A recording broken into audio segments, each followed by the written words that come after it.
Ready? Shut up. What is up, everybody? Welcome to episode 100 of the Center 50 Paintball Podcast. It's been a wild ride to fucking get here, but we finally made it. Didn't think we'd get past 10 episodes, 10 listeners, 5 people on YouTube, but we're here. PJ, TC. I have not been able to do the soundboard. soundboard since we started doing video. Now I have 2 monitors. I can do soundboard. Oh my god! I guess I don't have to do it as much anymore. Oh my Then. god! Y'all see me hard looking over here at this monitor, looking for the for the soundboard. You gotta stack them. Oh my Yeah.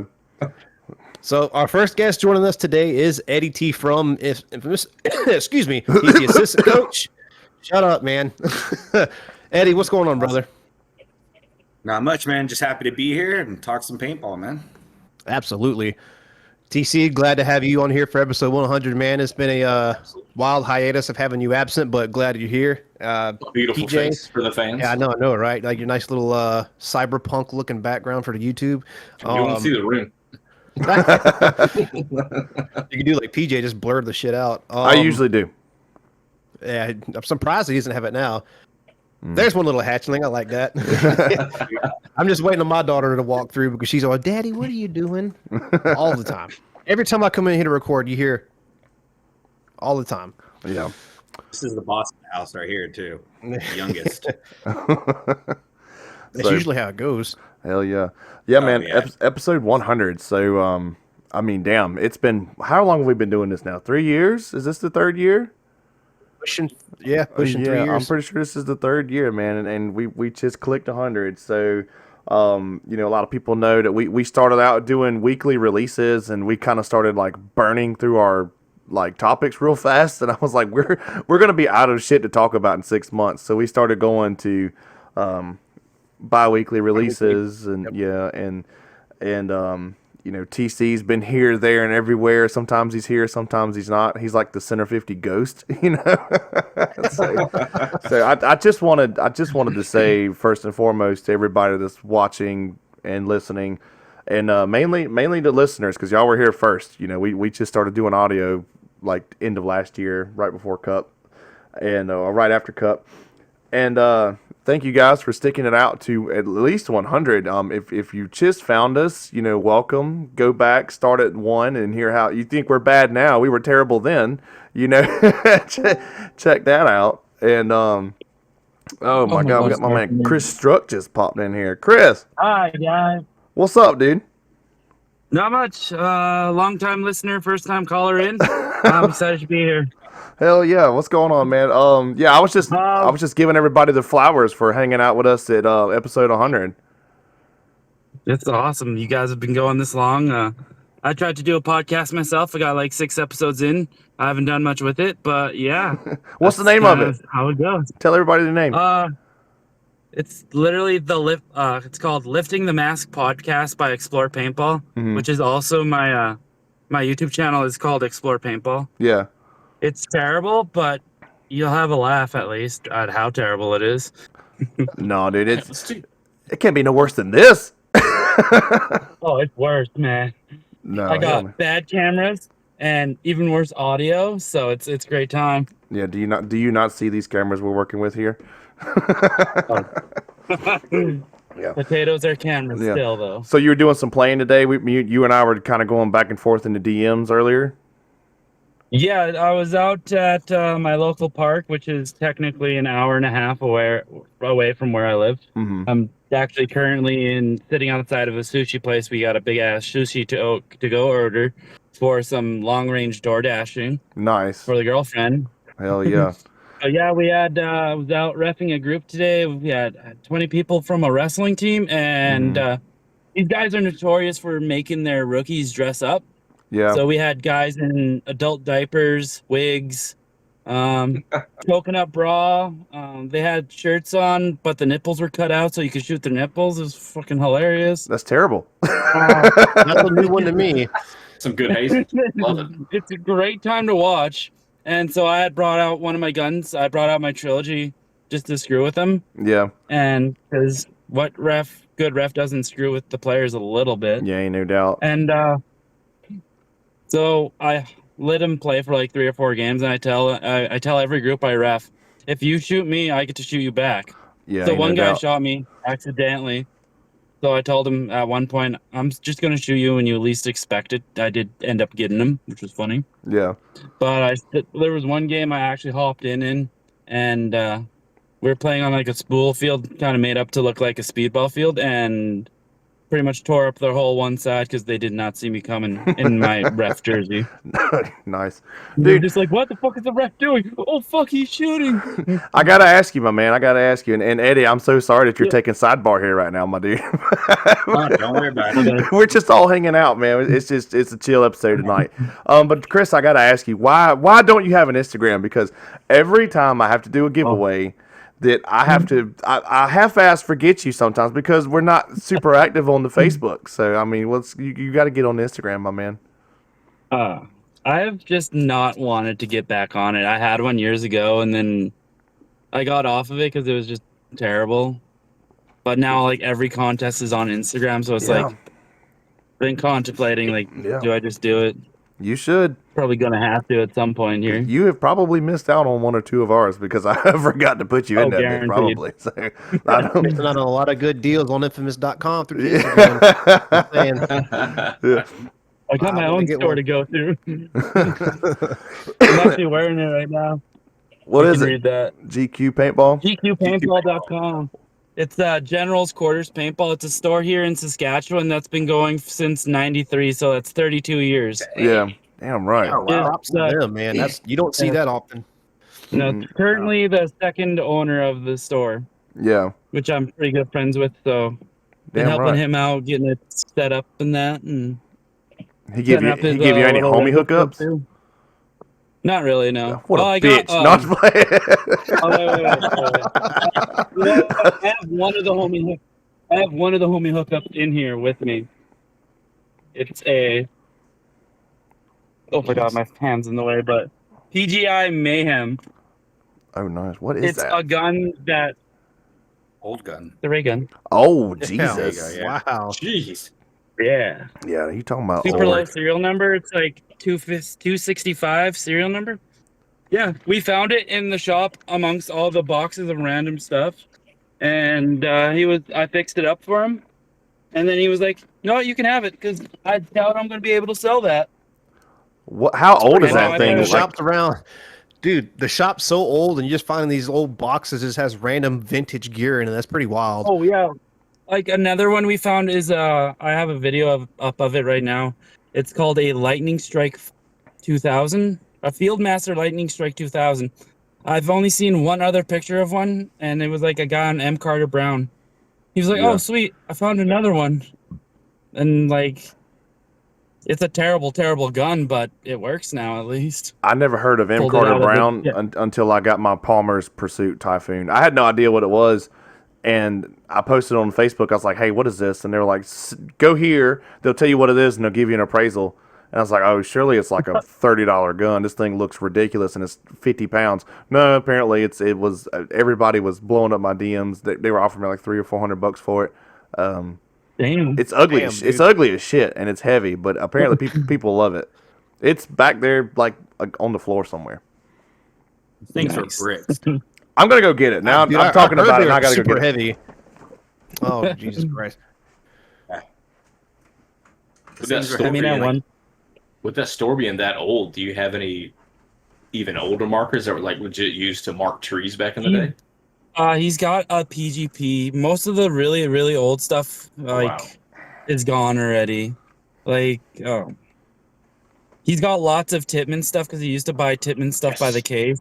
Yeah, Or, like, he'd bring in, like, yeah, he's got lots of, we've got tons of, like, Brass Eagle parts and stuff like that. He had a Hammer 7 that I sold for him. He's got, like, a Spider MR6. He's got, some, like, old, really, like, some other old spiders that are just like in pieces that he's like, I don't know what to do with this. Because No we've flex only gone parts? through like half of it. No flex parts. He's got some what the E flexes. That's about it. nobody wants those. Well, around here, most of the players are woods ball. Like in Saskatchewan, it's mostly woods ball. Like tournament's not really a big thing here. Yeah. You have to go to like West Alberta, and then you have an actual league out there, Yeah, and that's pretty much where Like there was a league out there. That's where Edmonton Impact came out of, Yeah, and yeah, I got that's you. like 8-9 hours away from here. Yeah. Fucking Like impact. football in Canada, like, do you run into moose? Yeah. Oh my God. Yeah. That's the first place my mind went. Yeah. Or a big ass fucking bear. Literally. Oh, dude, you do not want to come across a moose when you're driving at night. Is the scariest thing. Their eyes don't glow, and so you Oh, either no. like have to like, if you either have to like speed up and try to hope you like get your car under it, or if you hit it, you just total yourself. Yeah, Like we had I one bet. guy, he hit a moose before work. He still came to work. It was stupid. Yeah, no We shit. had, drive there was under a a giant moose. turd in the passenger seat, and he's like, Nuts. yeah. Oh my Like God. windshield's caved in and shit, and he's like, "Oh yeah, I'll just call Nah, afterward." yeah, there's no way No, I'm going to dude. work. I hit a Go moose, I'm home. not going to work. Is it like a common Most times thing? you're Like, not. You're going to the hospital. is it just really common to hit a moose in Canada? Like, Um, just casual? not every once in a while you hear of somebody hitting a moose, but it's not like super casual, super often. Like where I'm at, it's like where they farm a lot, so it's a lot of wide open spaces. So yeah, you just have to watch out for deer more than anything. Yeah, see, we hit Well, deer the- like nobody's Every business day. around here. Yeah, every 2 miles there's a deer or two on the side of the road. That's Today not it even was a like fucking over exaggeration either. Yeah. I think I saw like 8 roadkill between like coyotes, foxes, and porcupines in like an hour and a half drive. Yeah, the moose would be scary. I live in Canada, so it's just mainly the homeless you have to watch after, dude. Oh my God, dude. I bet you their eyes don't glow neither. It's like 28 years later over here sometimes, dude. You just gotta dodge that. Oh my God. Yeah, the door open. 10 points.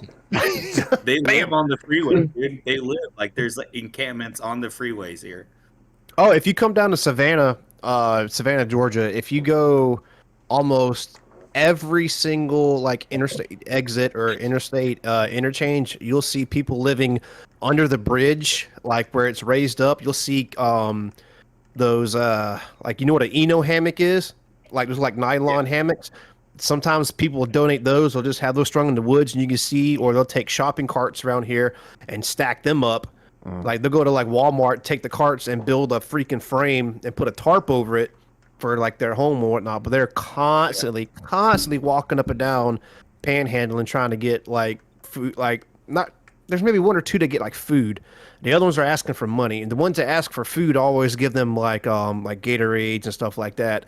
But the ones that are asking for money, I just can't. They're asking for food, not drink, you dick. Hey, dude, when in the middle of the summer, I drink these a lot. These little twist like lemonades, and I had one that was like blue, it was like blue icy rocket pop or some shit. And Cute. I saw it was so, White Pop right or outside. Well, green? right outside my base, right outside where I work, where I'm stationed at, there was this guy asking for food and drinks, and I handed him one of these, and he like before I even go through the intersection, he had that thing down, and he was putting the empty bottle in his trash can. I felt so I bad. thought you were about to say he threw it back at you. What the fuck is this? Okay, no, hold on. I got a story about that. So, on my first deployment, when I was in Africa, we were passing out bottles of water, and this kid was asking for beer. So apparently, somebody in our company beforehand gave him a beer, and I went to go hand him a bottle of water, and he threw the shit back at the Humvee. He said, "I said the beer," and he threw it back. I was like, "Bro, what the fuck?" You ain't that thirsty, the guy homie. behind me, yeah. So the guy behind me, he emptied it out, pissed in the bottle, and threw the piss bottle back at the fucking dude. Wow. Wow. I was like, "There's your beer." We are so canceled right now. Typical army life, man. 30 minutes in. Yeah. Have we even gotten that far yet? Holy shit. YouTube has demonetized the hell out of this. Oh well. Yeah, we weren't monetized This just to in. begin Pro with. DNA drops us as a. Yeah. ZP's like, yeah. we gotta talk. We can't Oh, deal my with you God. guys giving African kids piss. We got to pull the sponsorship.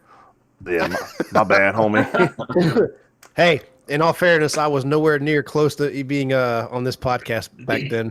That was in 2016. I guess we're gonna have to go HK. Oh, Jesus Sometimes Christ! desperate measures. So, dude, we got a guest coming on later on this evening, Chris. I don't know, man. You got some competition with the mustache, dude. I don't know if my PC can. I don't know if my PC can handle two sweet ass stashes like It that. doesn't. The darkness doesn't do it justice, but Yeah, It twirls. Handlebars. Nice. hell yeah. Yeah, I don't know, dude. My PC might catch on fire. I don't know. We got y'all are gonna have to battle it out. I don't know. So, but yeah, yeah. Back. I mean, before I was so rudely interrupted when Chris just popped in here. I mean, holy shit! Not playing. Just to kind of finish my sentiment out. I mean, damn, episode 100. I'm so happy to be here. Happy to be here with all you guys. Chris, you've been here since the very beginning, pretty much. You know, we were episode 4 and 5, and you're hitting us on socials and interacting. And Eddie, you know, we're glad to have Infamous, you know, be a part of that, and you know, and just kind of share a space with you guys because Daniel, TC, and I are super old school. You know, we started in like '04, you know, in the tournament scene. It's like I think I started in. Let's see, graduated in 2006, so like 2002, I think. Yeah, Around there. yeah, Pretty. Been in it for a long time. we all have. Chris, how long have you been playing? I've been playing since 2018, and my Oh, you girlfriend's the whole reason I started playing. You're a baby, dude. We've been playing Yeah. way a lifetime before that. I'm like the same age as you guys, but I got into it late. Yeah, That's fair. Better late than never, though. It's a great Yeah. sport to Oh, be a yeah. part of. yeah. I can't say shit. I took such a long break in between, so I've kind of only been playing like 5 years. You know what's crazy? fair When to say. PJ basically quit, and I was trying to either ask him or just take it without asking, but all his gear, I was like, yo, man, let me get this. And he's like, no, I might come back one day. I might come back one day. And then sure as shit, years and years later, he actually fucking came back. I was like, all right, fine. But I didn't have enough. That's The only fair. thing I had was my blue profiler. That was it. And it's Well, yeah, by that time I ransacked everything. it's like right here in the dark somewhere, but I still have it. I'll never get rid of it. No one ever fully leaves paintball. I feel like people always like quit and they come back. Always. Every single person. I've And known. it seems like if Yeah. you join the sport in like the early 2000s, like you did 2002, and like we did in 2004, you, in my opinion, not only do you have a different appreciation of it because the game's evolved so much since then, that there's just no way that in some way, shape, or form that you cannot be a part of the community. Like it just like once you start that early, I feel like you're hooked for life. Some way, shape, or form, you just cannot let it go. Because like Chris Lasoya came back, Ollie Lane came back, and those are legends in the sport. You know what I mean? And then you have all these old pros, semi-pros, high like some of the gridlock players coming to play, CFOA 10-man stuff 10-man. like that. Like it's wild, man. Yeah.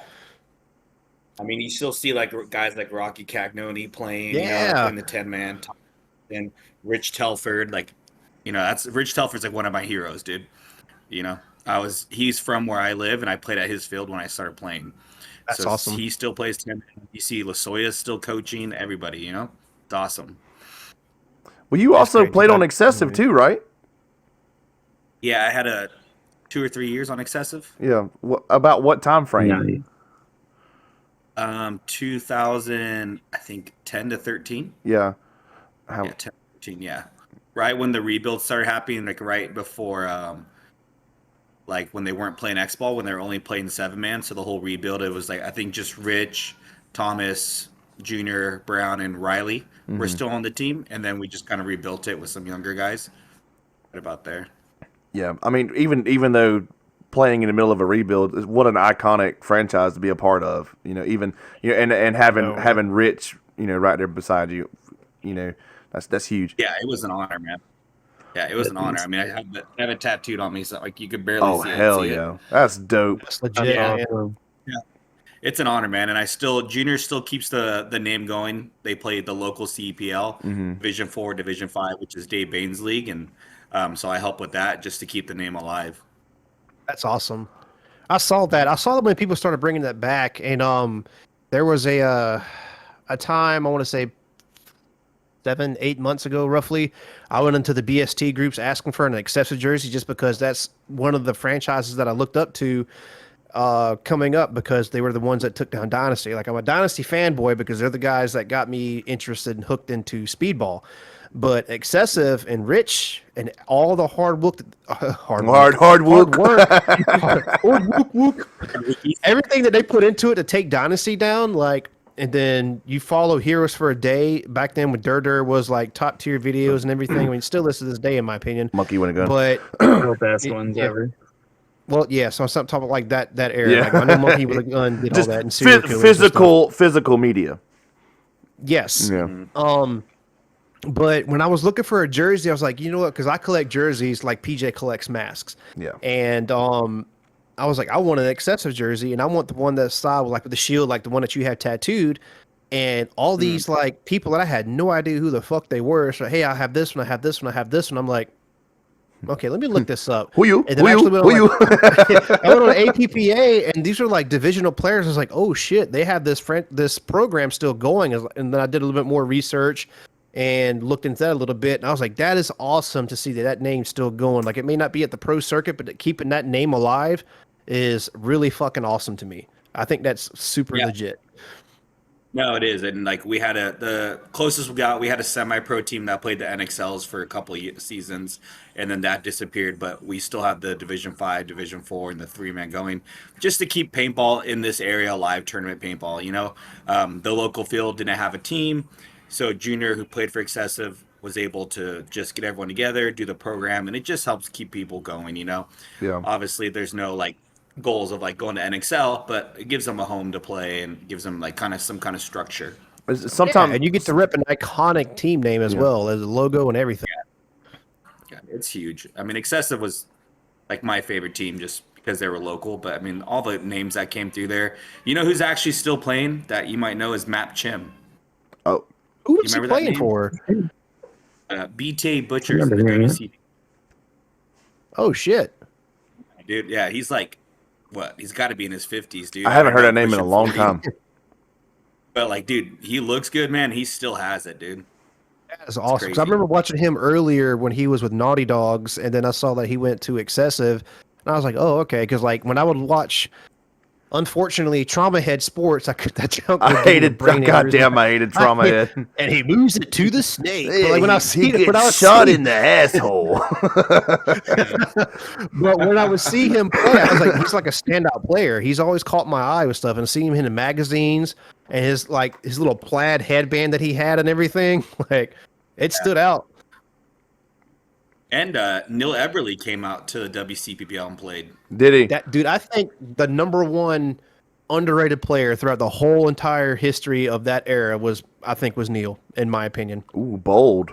Yeah, definitely. I don't have a rebuttal to it, but bold. No, Neil definitely was underrated, man, and because he kept to himself. He wasn't flashy, but that dude could pull off 4-on-1s, 3-on-1s. I know, dude. The shit was crazy watching that, man. Yeah. And Neil had that very, you could tell it was him, even if he had tinted lenses. He had a very distinct like look through the side of his goggles, like turn his head 90 degrees to the marker and shoot down the field. You know, you could tell him from a mile away. I don't know, man. Like Tyler Harmon. Yeah, fucking fighter jet eyes. You know, it's just they're locked in. They're so locked in. I don't know. I swear to this day, I mean, Excessive has been so full of iconic people to come through there. But my favorite player that came through there that made a comeback recently and has since left was Carl Markowski for sure. Yeah. Yeah. Watching all those old videos, that's like the one guy I love watching play is Carl. Yeah. And that was like the first paintball podcast I found was his. Then I listened to like every single one.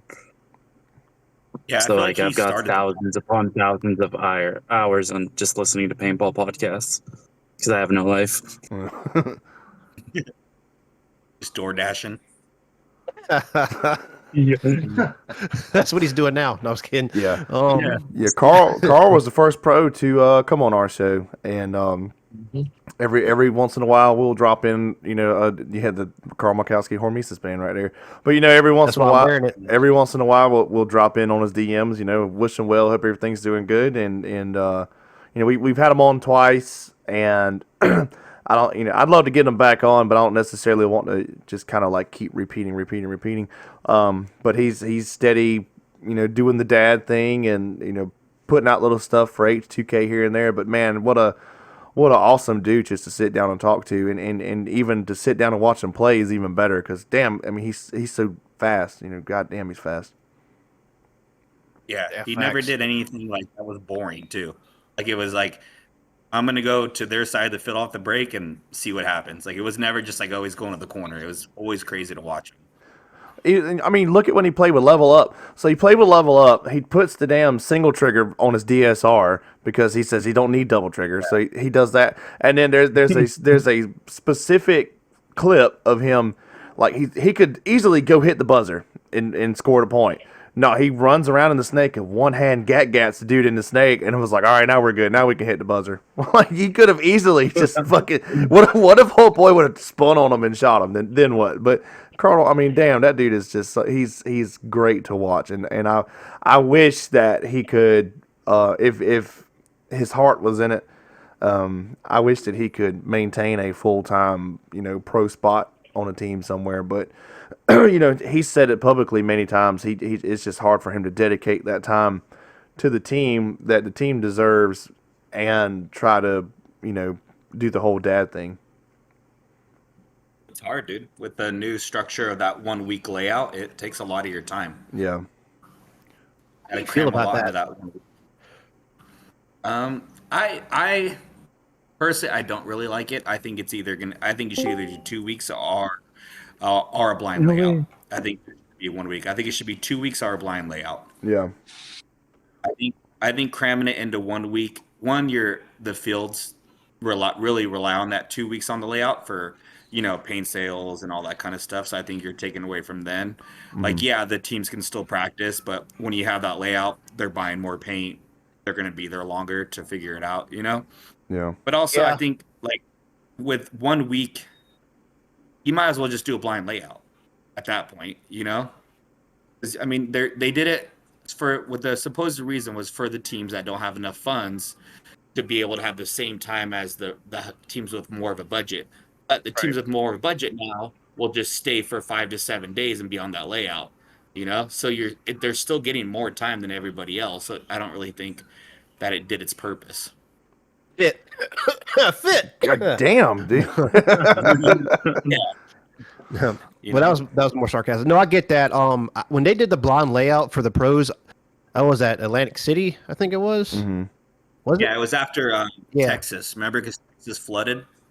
Yeah. Oh, I think yeah. that worked out very, very well.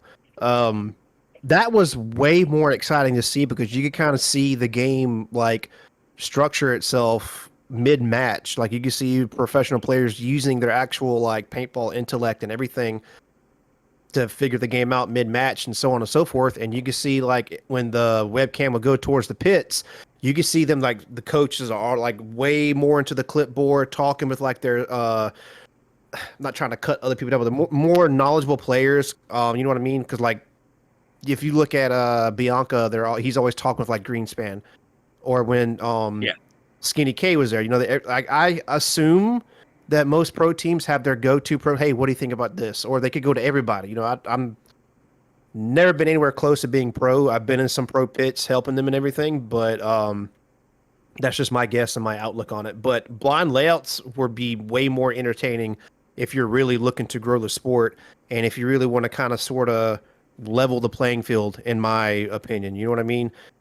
Because you don't have every pro team isn't like fit and can just sit there and play 24/7 on one layout until the event. You know what I mean?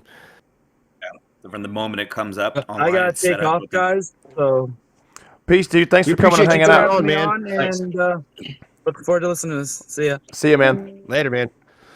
Real quick, I want to bring in my man Scott Forbes right here. What's up, dude?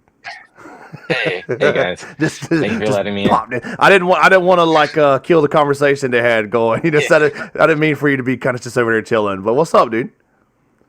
Not much. Just got done with practice earlier today. We have an event next week, How'd and that go? was chilling until this happened. It went pretty well.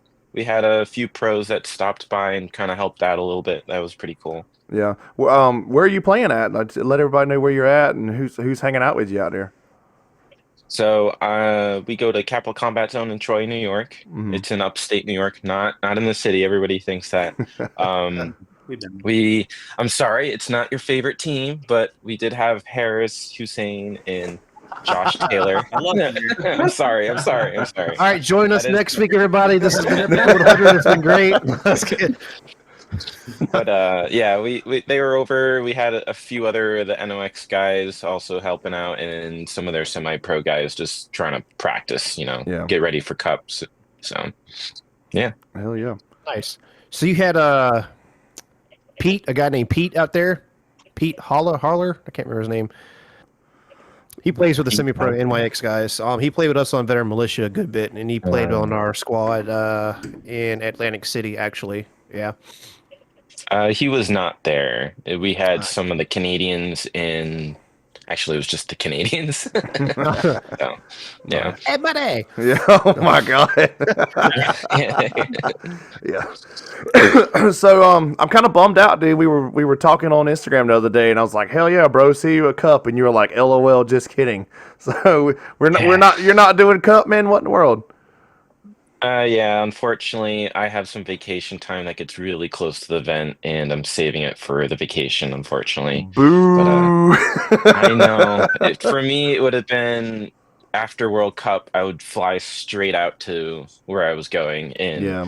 ideally that would be nice, but I just don't have the vacation time. Yeah, no, I feel you on that. I was last year. Last year, I was pushing the same limits because Cup falls around like my anniversary, and for everybody here that is married or has been married, you know how important that is. Mine's a double whammy. Usually around Cup, so November 16th is not only my wedding anniversary, it's my son's birthday too. So it's like, Yeah. damn if I do, damn if I don't. And check this out. Those are both a day before my anniversary. So November is cooked for the Truesdales over here. You know what I mean? That's Yeah, no just shit. yeah. Don't hit me up in November. I got Turkey Day, anniversary, World Cup. It's just Daniel's anniversary. Happy anniversary to y'all, bitch. I mean, Jesus Christ, what we got going on over here? No kidding, man. Oh, I'm dying. So, as a ref, do y'all have like is there a certain amount of events y'all have to do, or is it just kind of like, hey, I can do this one, or hey, I can't do this one? Like, do y'all have a set schedule for events? Mostly for the divisional, it's the second choice. You kind of just pick and choose what you want to do.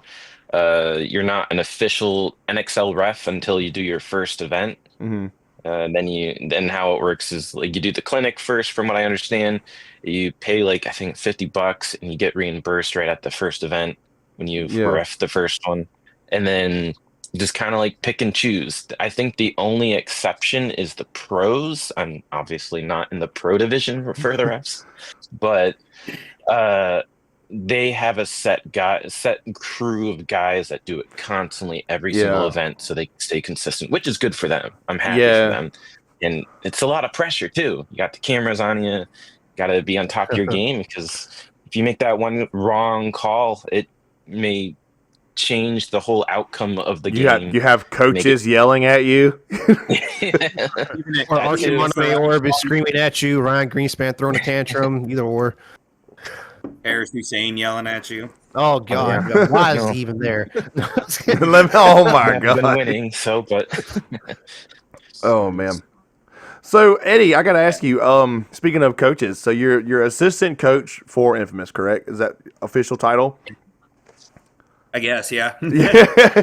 Is it intimidating to kind of work like under Travis? Like, or do y'all have like a pretty good working? Because Travis Lemansky is of course cemented in paintball history, right? You know. I mean, coming in, like I really just wanted to learn from Travis, like I have my coaching experience and everything, but obviously nowhere near the experience that Travis has. And we have a really great working experience. He asks for my input a lot, and I learn every event from him. You know, and I'm like assistant coach. I'm not there to teach those guys paintball, right? Like Trevor Reeser, Zach Patient, Rob Velez, all those guys, they play phenomenal paintball. You're just there as kind of like a guidance, right? And you're in a second pair of eyes that are on the field, that are off the field, and you can see what's going on. So I like it. I enjoy it. Travis is the man, dude.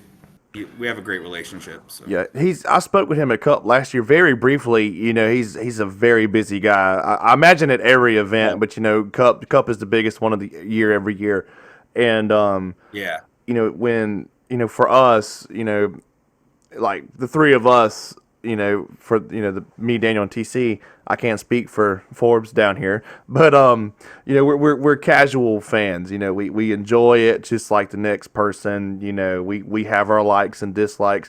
So when you go to these events, you see people that you recognize. You know, for me, it was my first World Cup last year. I've never been. And you know, Really? yeah. So you He see, finally popped his World Cup cherry. yeah, and it was amazing. I'm going back this year.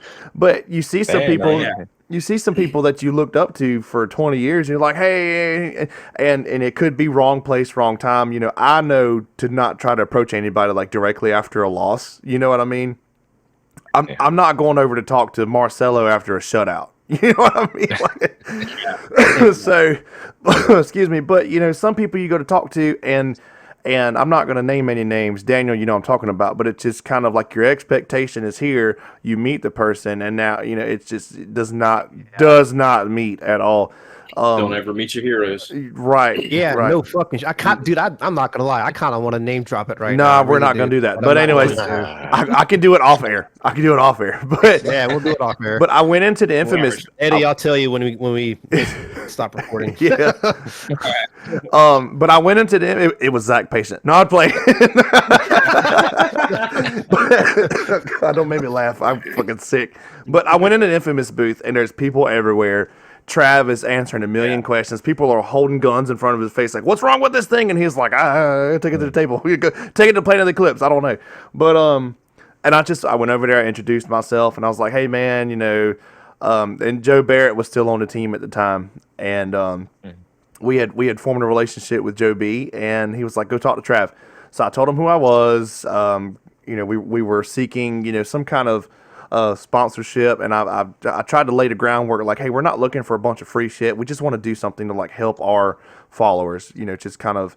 And we seem to. I told them we seem to attract a lot of people that have exited the sport and are coming back. So we would like to ease the sting of having to rebuy all that gear with a, you know, maybe a discount code. And he was like, yeah, man, just get up with me after the event. And I was like, hell yeah. And then I've lost the email like a dumbass that he gave me. So I had to bridge the gap through ZP, and the rest is history. Now we're a infamous sponsored Pro DNA sponsored podcast. Yeah, dude, Travis. Yeah, World Cup, dude. He's already super busy, but World Cup, obviously, the new release of the products, the team. He's a busy guy, man. So that's why I kind of came in to anything he needs done. I can help him out with that, with the team or the booth or whatever it is, to try to take some stress off the guy. That's pretty much like my main goal on there. Whatever he needs done, help him out. So usually it's just babysitting Zach Patient. That's pretty much what I do. That's my dog, man. That's my dog. And I'm gonna name drop that bitch right now, just because I love him so much. He was supposed to be here tonight, damn it. Yeah, he was supposed to, but he said to do. Yeah, he he texted me, said he had some stuff come up, and you know, if he told me that, it must have been something he really had to take care of, you know, whatever it is. So I hate that he missed episode 100, but we'll probably have to catch him on the back end towards the end of the year and kick it with him again, because that's the homie. I love me some ZP. I'm big time number 88 fan here. Funny, And he called me a kiss ass. Zach Patient played his first pro tournament on excessive when I was on the team, when he was 18 years old. No shit. Damn, so everything came full circle, huh? Yeah, I remember meeting him for the first time. It was like, I think it was MPPL. I want to say Chicago. Could have been. I think maybe it was Chicago, and we needed a snake player. We didn't have one, and Thomas knew Zach through Lyft, I think. And so yeah, we picked him up, and I was like, dude, this dude's fucking wild, man. I remember meeting him like, this guy's wild. And then meeting him now, or meeting him or whatever, I'm like, this dude is still wild. Like, he has not slowed down one bit, and I don't think he's aged one bit. You know? No, I swear. Yeah. That is one explosive player, man. Off the gate, that is one explosive player. Yeah. Dude. He reminds me. He reminds me a little bit of Fragoza. You know, Fragoza kind of had that signature like head bob. You know, when he ran to the snake. So you know, Zach kind of reminds me of that in a way. But yeah, I don't know. He's got a. Go ahead. If you listen closely when he takes off the box, he yells to like remind himself to breathe. Yeah, you'll hear him go ah, and then he takes off. Dude, that would scare me. I would definitely false start the shit. I'd be like, oh shit. Don't do that.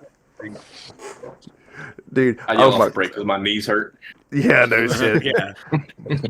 Zach's in Snake too before I get up my gun off the box. He's a crazy player to watch, man. I love watching him play on the webcast. I'm about to say podcast. Forbes, my dude, are you planning to ref like next year and everything? Is it like refing? Is that something that you're going to continue on doing, or do you have plans on doing something else? I plan to be reffing for quite some time, as long That's as they awesome. allows me. Yeah. All right, sweet. So when I go to play in like 5 or 6 years, I can slip you a 20, and you can let that major, kind of. Just gonna look the other way. Yeah. Yeah, if you have a VM jersey is on, that you're getting Daniel? that major. Yeah. Those divisional refs, you bastards, y'all hate VM. Oh my God, man, that was. I don't know. I wasn't there. Yeah. No. I'm not gonna lie. Daniel would come on, and Eddie, if you ever go back and listen to some of these episodes, you're gonna laugh your ass off. But Daniel, we'd get on like episode event recaps, and Daniel would be like, "Oh, those fucking refs, dude, they were pulling so many bullshit penalties," and I'm like, "Dude, just stop sucking, and they're not gonna pull you." So I went to World Cup. I went to World Cup last year. And Daniel runs out to the corner. Nobody's even shooting his way. He runs to the corner, and they're like, "Player!" Foo, foo, foo, foo. And I'm like, "What the fuck was that?" It was legitimately when I went to go do like a quick little tripod. I did a tripod on some paint that someone spilt on the ground, and it was on my knee. And you can clear as day like see. I went, and it just went player. That and shit was so funny. Dude, there was one where this dude was coming to like basically like run me down. I came out, shot him, and then like he just kept on coming and then shot me, let that dude stay in, and then threw a major on me for playing on. And all I did was look at my hopper and went and put my gun up. And he's like, major. And I was like, oh sweet, that dude got a major. No, on you. I was like, "Get out, bitch." okay, all right. It's how they make the game go faster, They Man, want to get they had him. Did they teach y'all They that had shit? it Because out. that's messed up, dude. So look, if the game's at 10 minutes, you have got to throw at least 2 flags. Like, come on, we got to speed this shit up. We have booked 500 teams this event. I played my first tournament like in 5 years this last weekend, and I've never had this happen to me until this weekend. I was like in the 50 Dorito, and I was perfectly covered, and the ref goes, "Player hit." I go, "Huh?" And he goes, "On your head." I'm like, "No one even shot me. Like, I'm hiding like a little bitch right now. Like, what are you talking about? Your head, get out." I'm like, "Okay, whatever." Like, I'm not gonna argue, So I go into the pits. I'm like, "Hey, do I have a hit on my head?" Everyone's like, "No, there's nothing on your head." I'm like, "Okay, maybe it's sprayed off." I don't know. Like, I didn't feel anything or whatever. Game's over. We end up losing. One of my friend Junior Brown was watching from the sidelines. He comes over. He goes, "Hey, you never got hit." I'm like, "I know. I've never been pulled out on nothing before until this last weekend." He's like, "You were never hit." I'm like, "I know." I was like, "It was the weirdest fucking thing, dude." He's like, "I think that guy just decided to pull you out." He's like, "It had to have been." I've never had that happen. Like, I've That's happened to me too. Was he wearing a Beartooth shirt? Scott just disconnects real fast. Oh, fuck. oh no, they caught me. Oh, that dude had some money on Sometimes I Kurgo in do your know. game, Eddie. Yeah. Like coaching that league, like you always hear like the players complain about the refs. Like, "Oh, you're dumb. You just take it with a grain of salt." Everyone blames the refs when things are going bad. But like then I played because we were short people and I had to play because we only had like the night before we had like 4 dudes. I'm like, "Oh shit, I'm gonna have to gear up, dude. It's gonna suck." And geared up. And I was like, dude, this did suck. I'm like, I got pulled out on nothing. I'm like, yeah. I was like, it was wild. Yeah, I swear to God, I used to think the same stuff. I'm like, Daniel, stop bitching, dude. It's not that bad. Like you're tripping. Like, it's not that bad. I saw it firsthand. I saw it You know what the firsthand. fucking bad part about that shit was? It was always me. Yeah. Hardly, very fucking rarely anybody else. It was always me. Daniel comes like, back in the come on, pits. man. Daniel comes back in the pits. He's already like broken down and defeated and like fucking 9 mil in the mouth. And they're like, Truesdale, what the fuck are you doing? And he's like, I don't know. At this point, I don't know. Just hit me. Fuck. Yeah, dude, there was one that Damn, I'm dying. this actually happened to somebody else too on the same day. The snake insert was like a stand-up can, and like we were trying to play tight because if you got there, it was like a dead bunker. You had to like play tight, and you're doing the typical stand-up on the can, have your gun like this, and you had to put your face towards the can this way, and some of the paint rubbed off on the visor, and they're like, hit. We're like, from this, and they're like, yeah. I was like, literally from this, and you can clearly see like the mark where it looked like a squeegee hitting the mark, the bunker. And they're like, yep, gone. I was like, all right, what the fuck ever. I'm standing on the sidelines like this. Like, I was like, all right, whatever, man, whatever. I forget that we have 5 YouTube viewers. So for the listeners on the podcast, I was rubbing my hands together like I was making a rub signal. So my bad. Yeah. Scott, are you ever going to try to make the jump to the pro field on the ref side or nah? If it was up to me, yeah, I would like to, try it out. But it's just a lot of work. You have to get to those 5 events. Yeah. I don't mind being in the divisional because, I'm trying to give the divisionals a higher level of reffing Right. as well. So as long as I'm doing my part, I'm happy. Yeah. And you know that reminds me that Stormtroopers, I'm doing my part. I'm doing my part. I didn't do fucking shit.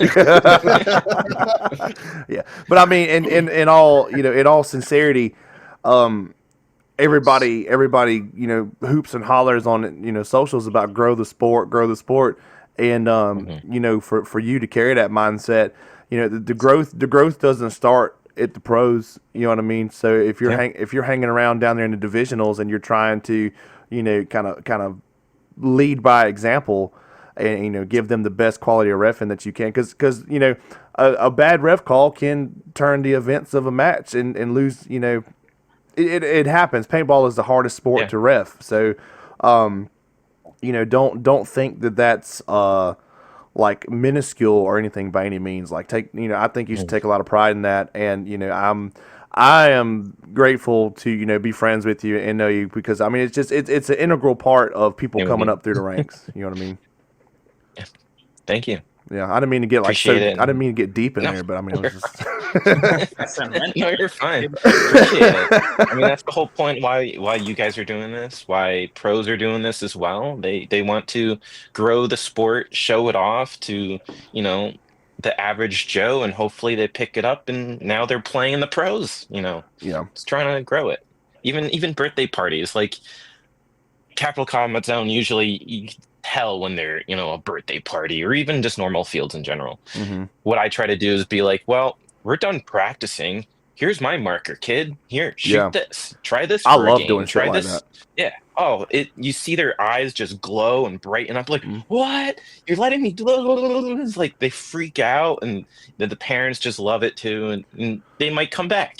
And the cool thing for you is you wear that head cam a lot, and you capture a lot of that shit on your socials, and I don't go play that often anymore. I'm fucking fat, broken down, and I have 2 kids, so nobody's fault. All of that is my own fault. So, but oh god, I'm dying. I'm sorry, I'm sick, y'all. But I love to do things like that. Like Daniel and I, one of the last times we played down in Savannah, between the 2 of us, we pretty much had a case of paint left over. And, the speedball field is all the way at the back, down in the bottom. So you have to walk fucking 3 to 5 business days from the speedball field back to the parking lot. And, we're walking out and there's these kids, at a picnic table with rental Titmans and, shit like that. And I look at Daniel, and Daniel looks at me, and I'm like, I don't need to take this shit home. And Daniel's like, yeah, I got so much pain, it don't matter. So like, I give this kid 2 bags, Daniel gives this kid 2 bags, and I'm like, hey, which one of y'all is gonna win? And they just light up. And I love shit like that, because if I were that kid, and I have been that kid before, you know, you don't forget shit like that, you know. Yeah. Never. So hopefully by doing If something you actually as simple appreciate as that, it, if you actually appreciate it, you'll never forget it. hopefully by doing things like that, and you know, for like what you say, you hand a kid your marker, and you know, you just kind of lead by example. Hopefully you retain that player. You know, like, hey, I remember I was out there at this birthday party one time, and this dude handed me this ego, and I got to shoot it. You know, how old school am I? Nobody shoots an ego anymore, but you know, and I got to shoot it, and then now I want to buy one, and now I'm a fucking Thomas Taylor. I'm a professional player now. You know. Yeah. So, You wish. yeah, no, I don't wish. I just, I can't. I couldn't dedicate the time with my 2 boys. Even if I was the best paintball player in the world, they would have to pay me like more than Mouse to get me to do that, because I enjoy being a father. I'm looking at my 6-month-old passed out on the monitor right now, but I enjoy being a father more than anything on this world, even if I was the greatest paintball player. So to get me to dedicate that time away from them would be, you would have to pay the fuck out of me. Eddie, how's that balance for you as a coach, man? Like balancing the family life. You have to follow the team, you know. Yeah, I mean, it is hard. Like, you know, when I'm gone for 11 or 12 days, definitely I hear about it. I have 4 daughters, so I don't. I'm sorry. I got 4. I have 1, and 1 is enough for me. Yeah, no boys, all girls. It's hard to balance, but I mean, I have a supportive wife who definitely holds down the fort, and without her, I couldn't do it. You know, so.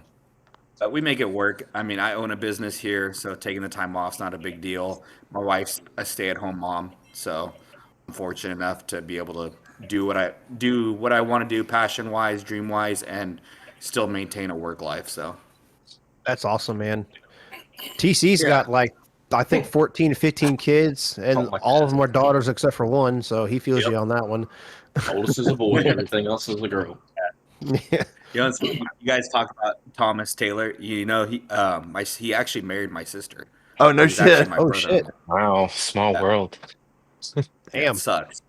There, yeah. Well, I'm glad we weren't talking shit about him. Oh, I'll man. leave that to me. No. I saw some footage recently of him playing with Shock down in semi-pro. Man, he's just like bullying people in there, dude. Oh yeah. I'm like, no, and my nephew, the last event, his son actually played. My nephew made the semi-pro for Shock, so they played together, him and his son, the last event. So that's got to be like the dream right there, man. Like, fuck making it pro, but playing at a high level with your son, like that's got to be like the dream, dude. Yeah. No, he loves it. I mean, my nephew, his son is very involved in it now. They run that team Iconic, which plays D3 WCPPL, and then he's been guesting with teams for NXL, and he actually got tried out for Shock and made the team for that event. So I think that was a big goal for Thomas, was to play an event, maybe a season with his kid, and you got to do it at least now. So That's awesome for him. Yeah. That's legit. I like that. I like hearing stuff like that, especially from someone that's like dedicated so much. Like, if you see how hard the grind was on Heroes for a Day, the excessive story, like it's wild to see these legends come up and still be a part of the game, but not only be part of the game, but have their family, like their sons and everything, a part of it. Like, that's awesome to see. Because like today, I mean, I wish I could experience that, because today, our base had a event where you go to like this pond that was kind of like pre-filled. They put like 5,000 pounds of fish in there, and it was mainly like little catfish for the kids to catch and everything. And by himself, he caught his first like round of fish today, because like beforehand I had to like teach him how to do it or hold the rod in my hand, but he's just like, he's only 4 and he's casting it out by himself and catching fish and everything. But to experience that on the paintball level, because like obviously like we're paintball fans and part of the game and stuff, but seeing that and basically, I don't want to say having like envy or anything like that, but it's man, I'm really having a hard brain fart right now. I'll just chalk it up as like it's awesome to see, and I basically wish that I could experience that with my own kids. You know, like hopefully they get into paintball and They're I so can actually young. have them set up. Yeah. Yeah, our kids Yeah, are dude, so so young. my nephew. Just, I mean, I can imagine because even just seeing my nephew play at the WCs when I'm there and seeing him at NXL is like it's really nice to see it. So I can only imagine how much Thomas enjoys watching it, you know, because I love watching him play and I love seeing him strive to make his own name in the game and not just follow the name of the Taylor, right? Yeah. Yeah, You what a know, mentor not to have, right? A fucking troll as your fucking mentor, your Yeah. father. That'd be yeah, he's fucking very. dope. The good thing too is he knows he's very fortunate with his dad and all the connections he has, but he's not taking it as like, oh, I should get it no matter what. He's trying to earn it. Yeah, That's and good. and, That's and it also good to shows. hear. It shows. You see him all over Instagram reels and shit all the time. You know, Keith Taylor. Yeah. You know, he's doing it up, and it's very. Oh God, I'm dying. It's very impressive. You know, you know he's a Taylor. You know, he damn near seems to play like his dad. But you know, he's just like you said. He doesn't seem. I've never met the guy or kid, whatever you want to call him. Call him guy. I've never met him. But just judging off of Instagram reels, which is probably not a great thing to judge off of, but he doesn't seem like he walks around with like a chip on. Just like you said, like, I'm Thomas Taylor's son. He looks like he's just as hungry as everybody else on his team. Yeah, I mean, he works out pretty much every day. He plays paintball as much as possible. He's dieting. He's doing speed training. Like he does everything possible that he can to be an athlete, not just be a name. So That's good legit. for him. TC, has Timothy picked up any interest in paintball yet, or not really? I thought about taking him out or bringing him down somewhere, but he doesn't really have any exposure to it because I've been out for so long. He does other stuff. He's into other stuff. He's into I don't want to say engineering, but a lot of hands-on mechanical stuff. Like he'll take stuff apart, put it back together, build stuff. That type of kid. Good, So, I think he would have a blast out of it. So I'd love to bring him sometime. He's almost 11, so he's getting to that age. Yeah, I mean, you know, 10 years Take him to old. PJ's house. Take him to PJ's house and have him change the He, oil on one of his 12 trucks. Yeah, he shot He my helps luck. me do that. He shot my luck. Yeah, Yeah, fence. yeah. At one of Jacob's birthday parties, I let him shoot the A luck. couple years ago. Yeah, but I mean, 10 years old. That's when most fields allow you to start playing, right? I don't think you can come in before 10. Well, now they have that low impact in that paintball light, that Splatmaster stuff. Yeah. I ran a field. I do have gel blasters for him. I mean, Yeah, that's we a shoot great- in the backyard. I've worked at a paintball field since I was 13. I was actually just there today, and I got to be there tomorrow.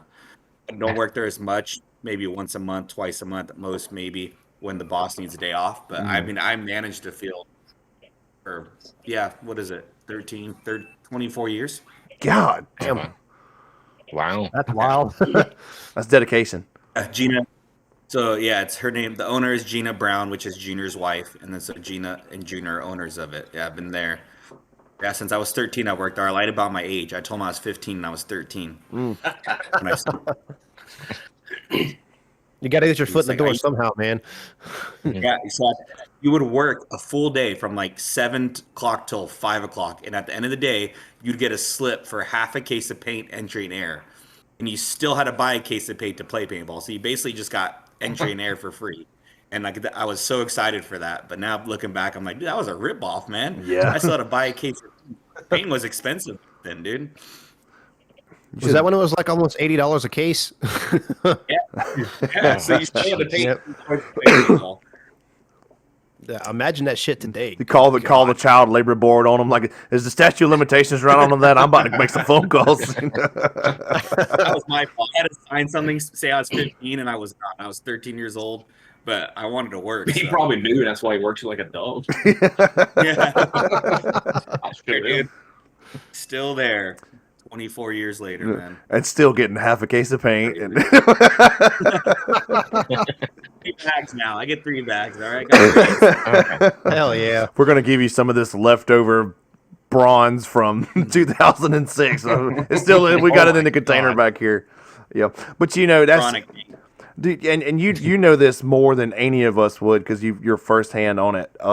But you know, being owning a field or managing a field, any of that, that is 1,000% dedication. Because if you're, I talked with my wife about this the other day. We took my son, my 5-year-old, to play soccer, and TC knows exactly where I'm talking about. There's a place out here called Patriot Park, and it has some of the most flat, beautiful grass. And every time I go out there, I'm like, oh my God, I'd love to open a paintball field out here. And then she's like, buy a piece of land on the corner. I swear. She's like, Well, she's like, why don't you do it? Why don't you do it? I'm like, because that's every single weekend, some weekdays, every single weekend, like you have to dedicate your life to that field. And, it's not a great thing to expect a lot of ROI on. So, I mean, we could really benefit from having one here, but I'm not the one to do it. I don't have the coin to back it. I work Monday through Friday, check to check, Consistent. Yeah, that'd be great. I mean, and that'd be a good spot. There's several spots in Sumter, or anywhere off of 95 that'd be decent. But yeah, like you said, it's getting that capital, because it's going to take, if you ever make your money back on it. I mean, especially in California. California, like when I went to Texas, I mean, we went to PB Fit, we went to Giant Sports, and talking to them there, and all the stuff they had to get through to get that field open. California is horrible, dude. Oh, I guarantee it. To open a paintball field or any small business, it's a long time before you get an ROI. Well, you got to pay. Their gun laws are bad, man. Damn. I worry with lawyer stuff too, making sure you get your forms filled out so nobody's gonna sue you because they fall. Yeah, that'd be the biggest thing I'd be concerned with. You know what's shitty is, I feel like that's more of a problem that it is like today than it was like 10, 15 years ago. People will sue you for anything nowadays. Anything they get away with. Well, look at all the billboards up and down the road. Been in a truck wreck? Even if it's your fault, don't scream. Call Akeem. I mean, dial all nines. I mean, it's just like you said, Eddie. Just like you said, everybody and their fucking cousin will sue you over nothing. Like, if I call Daniel retarded, he can sue me for defamation of character. You know what I mean? So, I mean, just true, though. I mean, yeah. I mean, it don't matter. Facts don't care about your feelings. Ain't that what Ben Shapiro said? But yeah, pretty much. Oh God. But yeah, I mean, yeah, you take that into account, especially around here at TC. One little slip, trip, or fall in your pro shop, and then your field is shut down. That say bye-bye to that one, especially around there. No doubt. It was an LLC, so they can't sue us. They can sue the business and get nothing. You're still on that damn podcast? I thought you said you're going to be 30 minutes. That's my oldest. She just checked on my youngest. When she takes a nap, she'll see those pillows? Oh, yeah. She's behind there hiding. Nice. Dude, that is some of the best sleep. I guarantee it. Oh, yeah. She fell asleep. Drool. She goes, great. We got to stop talking about babies and sleeping, because my 6-month-old is like Beetlejuice. If we keep talking about it, he's gonna show up. I'm watching him now. He just rolled like he was laying on his side. He just rolled to his back. He made the ugliest face. He was just, and now he's back asleep. I heard something. You man. Eddie, I saw that Infamous had. Let's see. I think it was the ICPL. I think it was. That y'all were slotted for that. Is it next weekend? Yeah. How is are y'all have Lasoya playing with y'all again for this one? Honestly, I have nothing to do with the ICPL team. Oh shit! Really? Travis does that. That's like the 10-man team. It's for he likes to do it for fun. Travis plays. They get a couple of the guys from the team playing, and some of Travis's old school friends. Like I think Brian LB Fowl plays. Oh, dope. With them every event. Yeah, like a couple of old school guys. I think Lasoya did a season with them. They just have fun.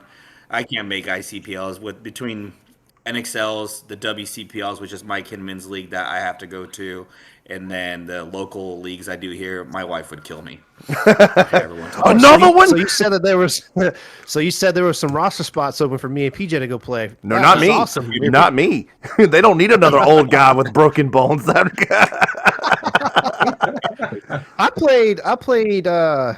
ICPL a few years ago when it was in Tampa, and it was like super fucking cold. That was wild. That was a very honest. I'm just gonna say fucked up experience because they were like, yeah, everyone's gonna be camping out, blah blah blah blah blah. And we went there, set up tents, and our team from Georgia was like the only ones fucking camping. We're like, oh shit, Gotcha, all right. bitch. And it was cold for it to be Tampa, Florida. It was fucking cold. But that was an experience, and PJ actually got to play a CFOA 10-man in Greensboro, North Carolina, with me and some Georgia people once. That was pretty. 2 years wild. ago. That was 23. The end of 23. Yeah, I think so. Yeah. Yeah. I've never played a 10-man event. Never. It's fun, man. It's different. It's fun. It's It is. completely. You need to talk to Travis before you go play one. Can I weigh in? Go for it. Can I weigh in here? So that CFOA was my first 10-man event, and it was fun. I personally have more fun with 5-man, truthfully. I didn't Okay. get the dopamine dump, off of the 10-man, just the. I mean, yeah, I had a blast. Don't get me wrong, I had fun. There was some people that we played beside that weren't so fun, but so. Yeah, but- I'm not gonna go any further into that. But no, I personally, I would rather go play walk-ons on a 5-man team on Sunday, like practice days, than go play a 10-man. What about you, Scott? You ever played 10-man before? Like classic style? Yeah, I played the ICCs before it was switched to the POC, the Pittsburgh Open Classic. I liked them. The hybrid field was a little not my type of jam. I like the hyper ball. Played against what was it? Ben Challenger's team. Was it AC Diesel or something with Ninja Squad? That was fun. That's awesome. Yeah. I played Mounds for the first time, like with Georgia Extreme Legends, whatever the fuck we were called back then, and we played against Image, and Image was like knocking people out left and right, just dominating the ICPL and shit. And like I'm behind a dirt mound, I'm like, all right, there's no fucking way I'm gonna get shot here. Boop, top of the head. I'm like, what? Dude, I literally thought that they were just like shooting straight up. And this one dude, yeah, plunging fire, like they say in the Somebody in the military, just stands. shooting up. Yeah, man. But they're like, yeah, we know this field like the back of our hand. We walk the field, so on and so forth. I'm like, yeah, walk this shit. Okay. I was like, all right, man. Y'all motherfuckers are serious. Yeah, it was fun. I did get to shoot Greg Pauly from AC Empire. That was kind of fun. And then actually got to shoot Rob Velez at the last CFOA 10-man we played. He played, what was it, Crappy Dogs, PJ, I think it was? Yeah, hell yeah. It was him and Chris Shear, Eddie Dawes were on that team, and they mopped the floor with our ass. And funny quick side note on that, we were playing Mounds against them, and I'm not going to keep rehashing this whole story, but Eddie, I have lower back problems. Okay, I have bad disc. So Dirty and up, yeah, we all do. our listeners have heard my story a million times. So I'm not going to continue down that road. But anyways, so I tried to run low to get to where I was going, and my back just like when my back locked, my feet locked, and I just hit the dirt, and I hit the dirt like sideways and rolled on my pack and shit. And I had to lay there for a minute, and I was like, God, I think I'm dying. So I managed to get my fat ass up and go. I started going around, and I got clocked right in the fucking forehead. And I looked around, and like 4 other guys are walking off. I'm like, oh no, we suck again. And then it gets down. It gets down to where Daniel's the last guy, and I'll let Daniel take the story from here because this shit was hilarious. So we're on the far right of the Mounds field or whatever, and I'm like, been struggling to shoot people because I was like the front guy, so I was always kind of like the sacrificial player, trying to get whoever I could.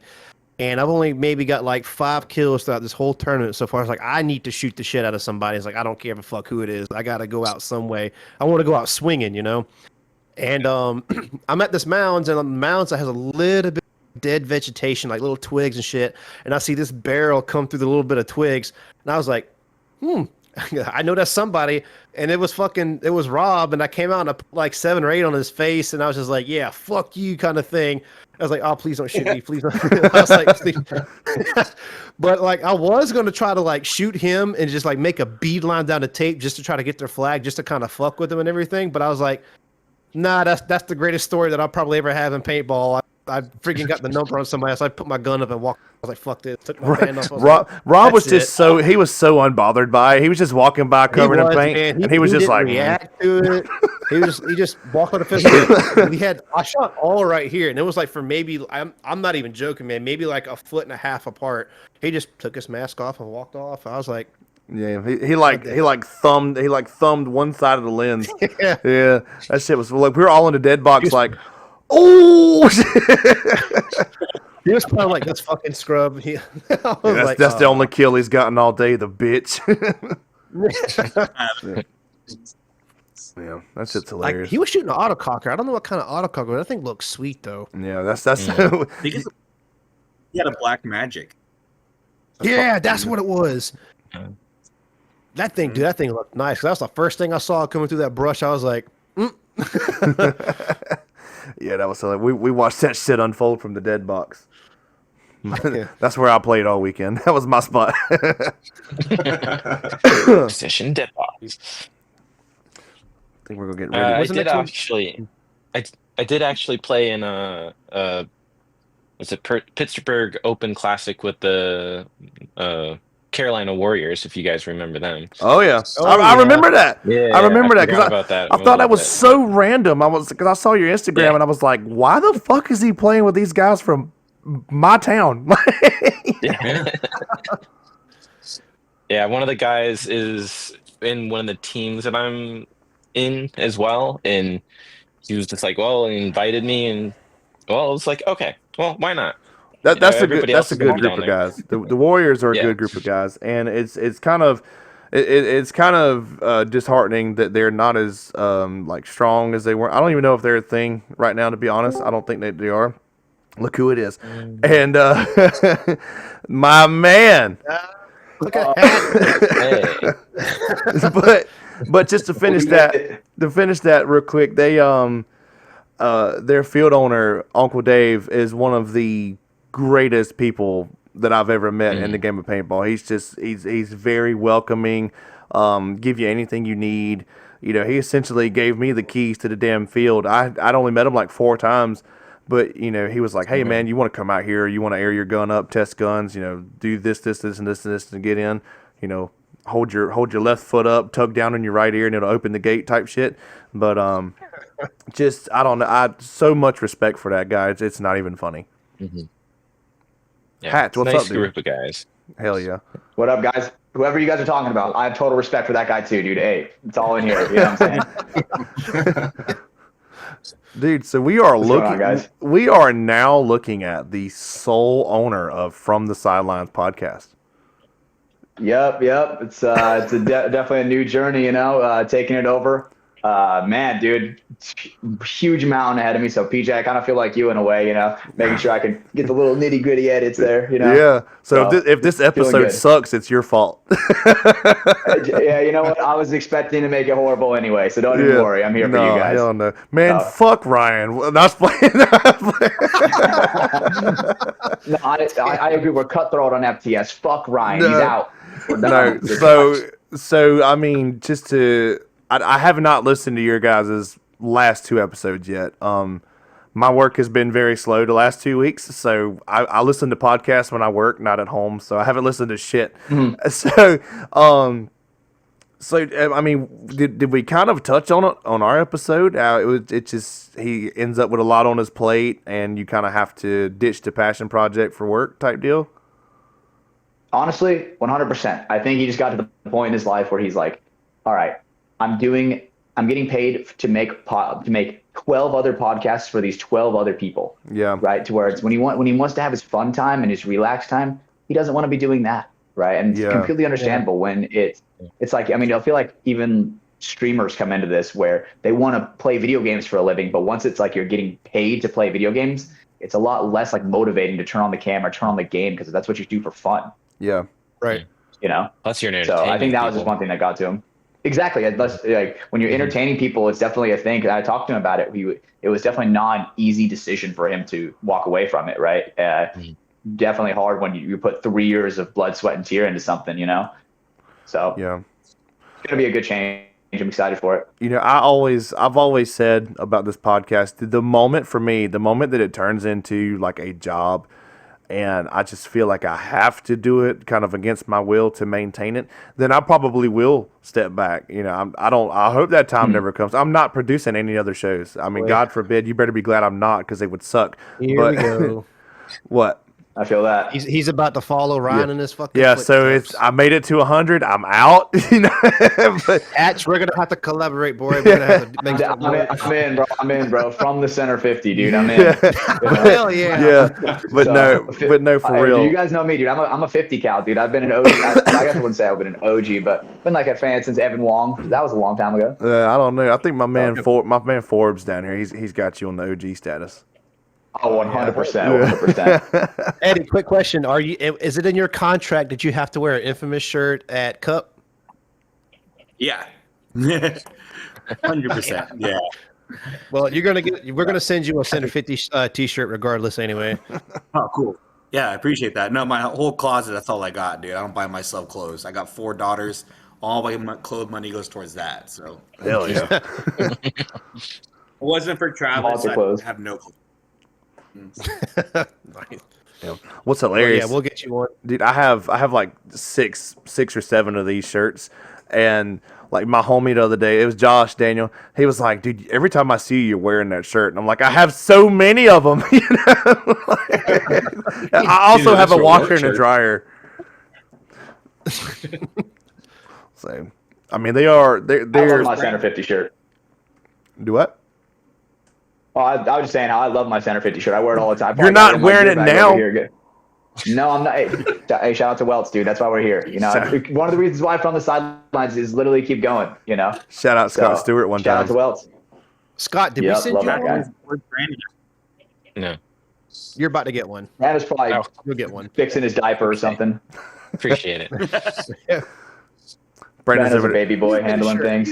Dude, you guys are great sellers on that show, because y'all had me believing that Brandon was a straight up surgeon. I was like, I'm asking him questions about surgery and shit on their show, and they're like, "Oh no, I'm not the surgeon. I'm Surge Tech," and I'm like, "Oh." By FTS standards, he's basically a surgeon. Yeah, you know. So fuck Brandon, man. Fuck him. Should have stayed dead, dude. Get out of here. Hell yeah. Eddie, quick question: Are you part of like the Pro DNA like productivity, like in production and stuff like that, or are you just strictly assistant coach? Like, I'm involved. Like, I mean, it's hard. It's hard for me to, like, I don't know how to word it. People ask all the time. I am involved, but like not 100%. Like, I do help out with some stuff. I do help out with all the booths and everything. Like, I do the WCPL booths. I help with the NXL booths, and then I am involved in some of like the productivity of stuff. Just not like 100% involved. You know, it's not like my only job or anything. Are we expecting anything to release at Cup? Yeah, definitely. It's a World Cup, dude. I'm just saying, who was it that didn't really shit? If you don't have new product at Cup, you don't have your shit together. I can't remember who it was, because me and PJ were talking about it. I bet you as soon as we go to bed tonight, it's gonna pop fucking head. But somebody didn't release anything new last year. I can't remember who the fuck it was. I don't know. I can't remember. Some piece of shit. Yeah. We have a theory. We have a theory on what Infamous is, a product that Infamous is possibly dropping at Cup. But I have no evidence or reason to back this theory. Neither does Daniel. It's completely speculation. It's completely a hunch. speculation. It's a conspiracy right now. Yeah, we don't have the inside scoop on the Pro DNA and Infamous. The Infamous stuff, but we just have a feeling there's gonna be something dropping, and if it does, Daniel has said it on here before. If it does, I'm gonna cash out Daniel $5 for being right. Make it 10. We'll see. 5. We'll see. 5. 550. New guns came out fire. I saw the that. New Infamous CS3 Pros came out good. I saw that, All right. Those are sick. but I don't have it. Needs I a- just picked up Need an a all teal one. for what? Oh, yeah. Your Nah. pro? I just think that would look amazing. Just an all teal. That new one they just dropped. They were just like they Yeah. did the CS3 like you got with that cut. The all teal one than that. That's a beautiful marker. So the pro that they just dropped with that diamond cut in it.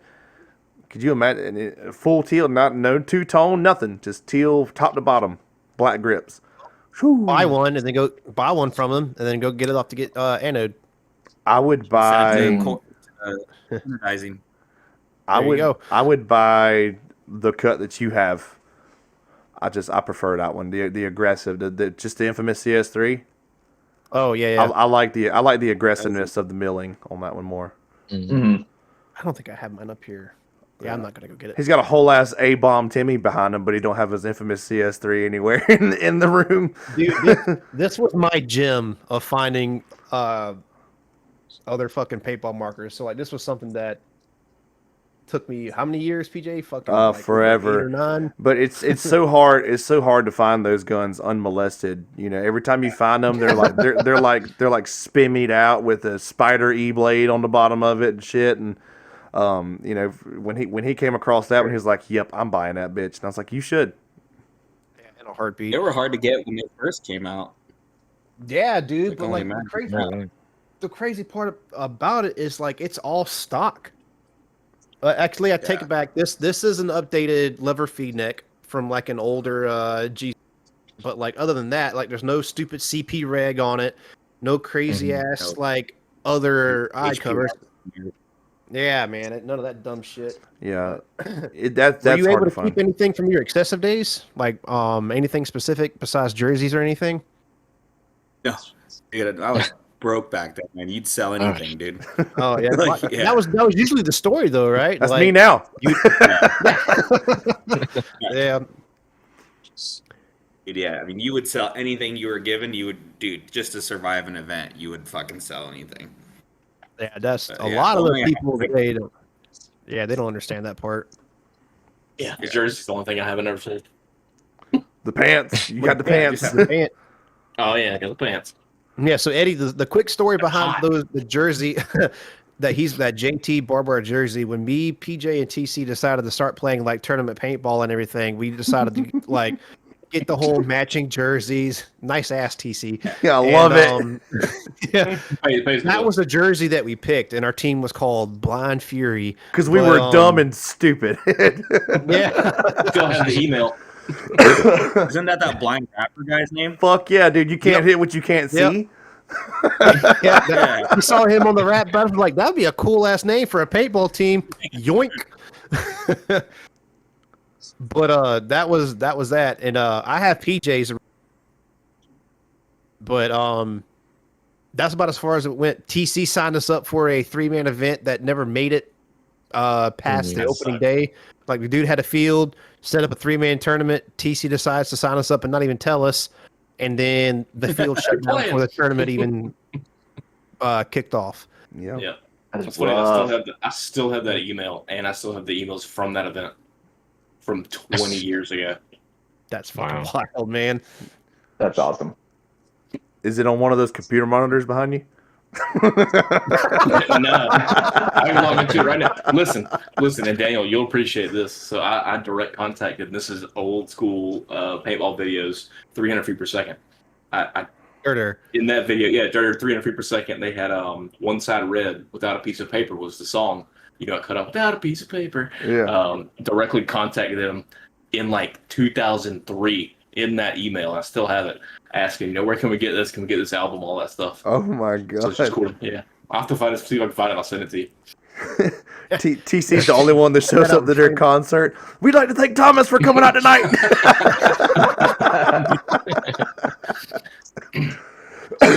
Oh my god, that trailer, my that was Lord. one of the greatest paintball Oh. media trailers ever. I would watch it more if it wasn't in like 60p. You know, it gives me a headache. It gives me a headache to Feels watch on it a now. potato. Yeah, but man, just they got the whole hype train at the beginning with the damn, you know, man. Yep. Oh Lord, that was just you don't get paintball media like that no more. All you get is Eddie, do real. you see a close. comeback? Do you see a comeback with media like that, or do you think it's just going to kind of stay where it's at with just like YouTube type of stuff with like vlogs, event coverage, kind of like what you guys are doing, which I like, by the way. I think it will stay that way. I mean, obviously, the way the world's going, that's the whole where this generation's going, right? Is towards the shorts, all Yeah. that stuff. So that media is gone, Attention span. long gone. Yeah, I was You- about to say attention. Man, I wish I had one of my old. Oh, sorry. Go ahead. Those I new wish I had meta some of my glasses, old everyone. PCs. Oh yeah, those are dope. Yeah. I don't know.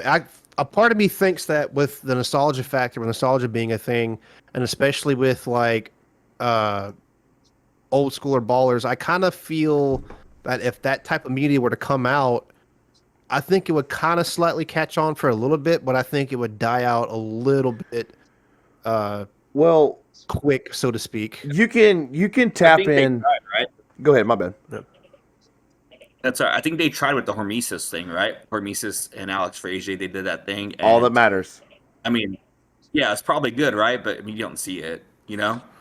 Yeah. Not like everyone nowadays on Instagram, TikTok, so they want to see some short, fast, Yeah. and that's it.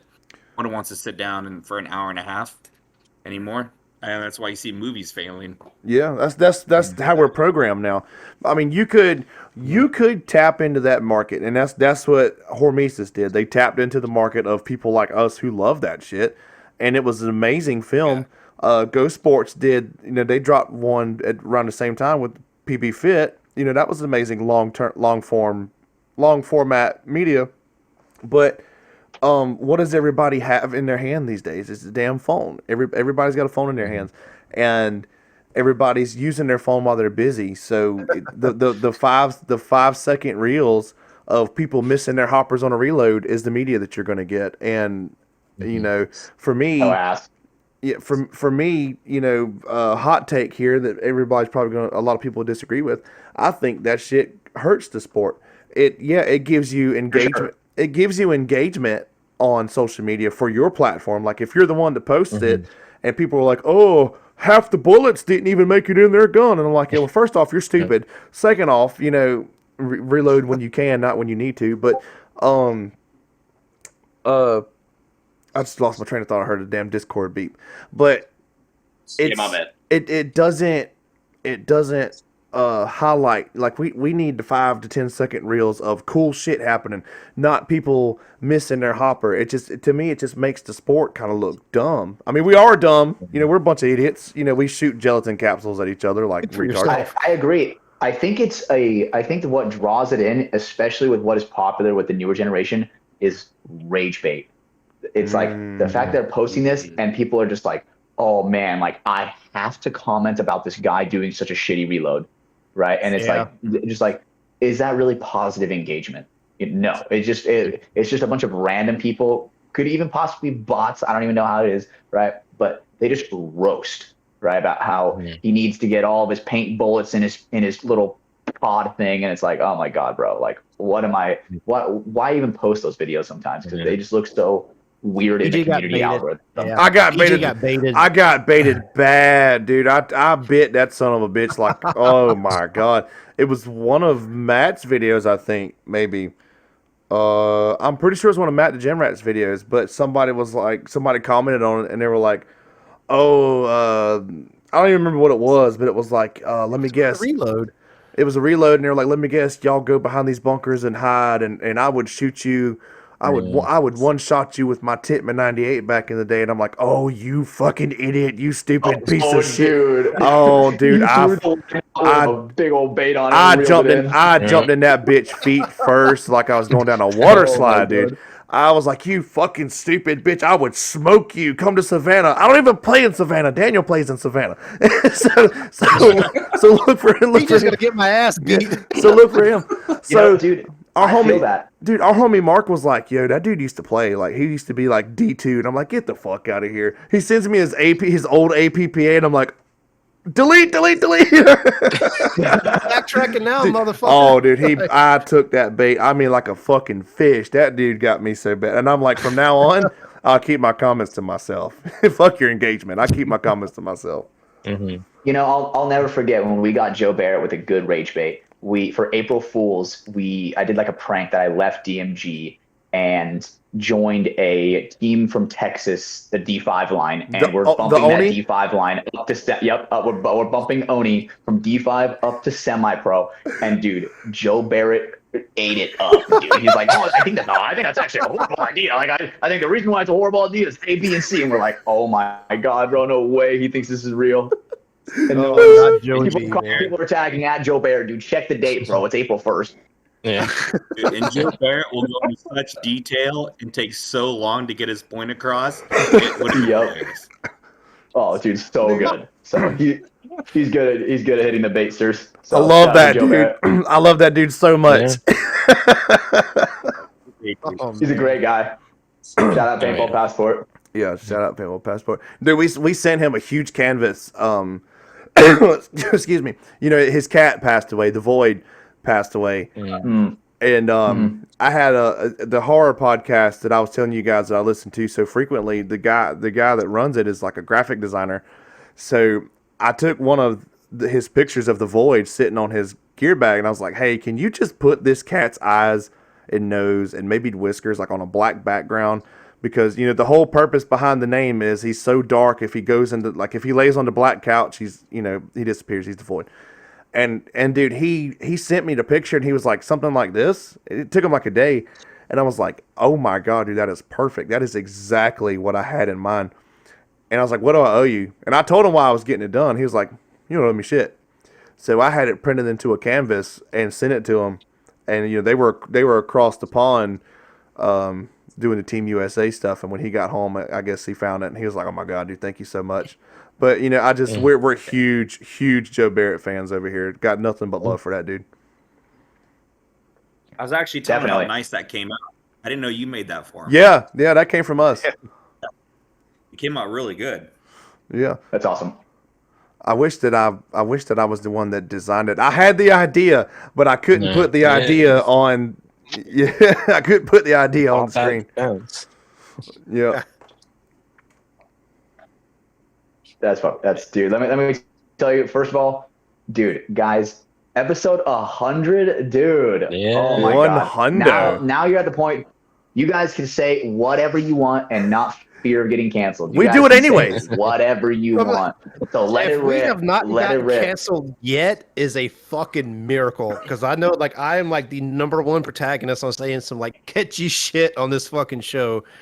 And like the fact that I haven't had like my higher ranking superiors like find out about this shit and like smoke the shit out of me is something beyond belief too. I can't believe Scott still listens as much as he talks shit about divisional refs.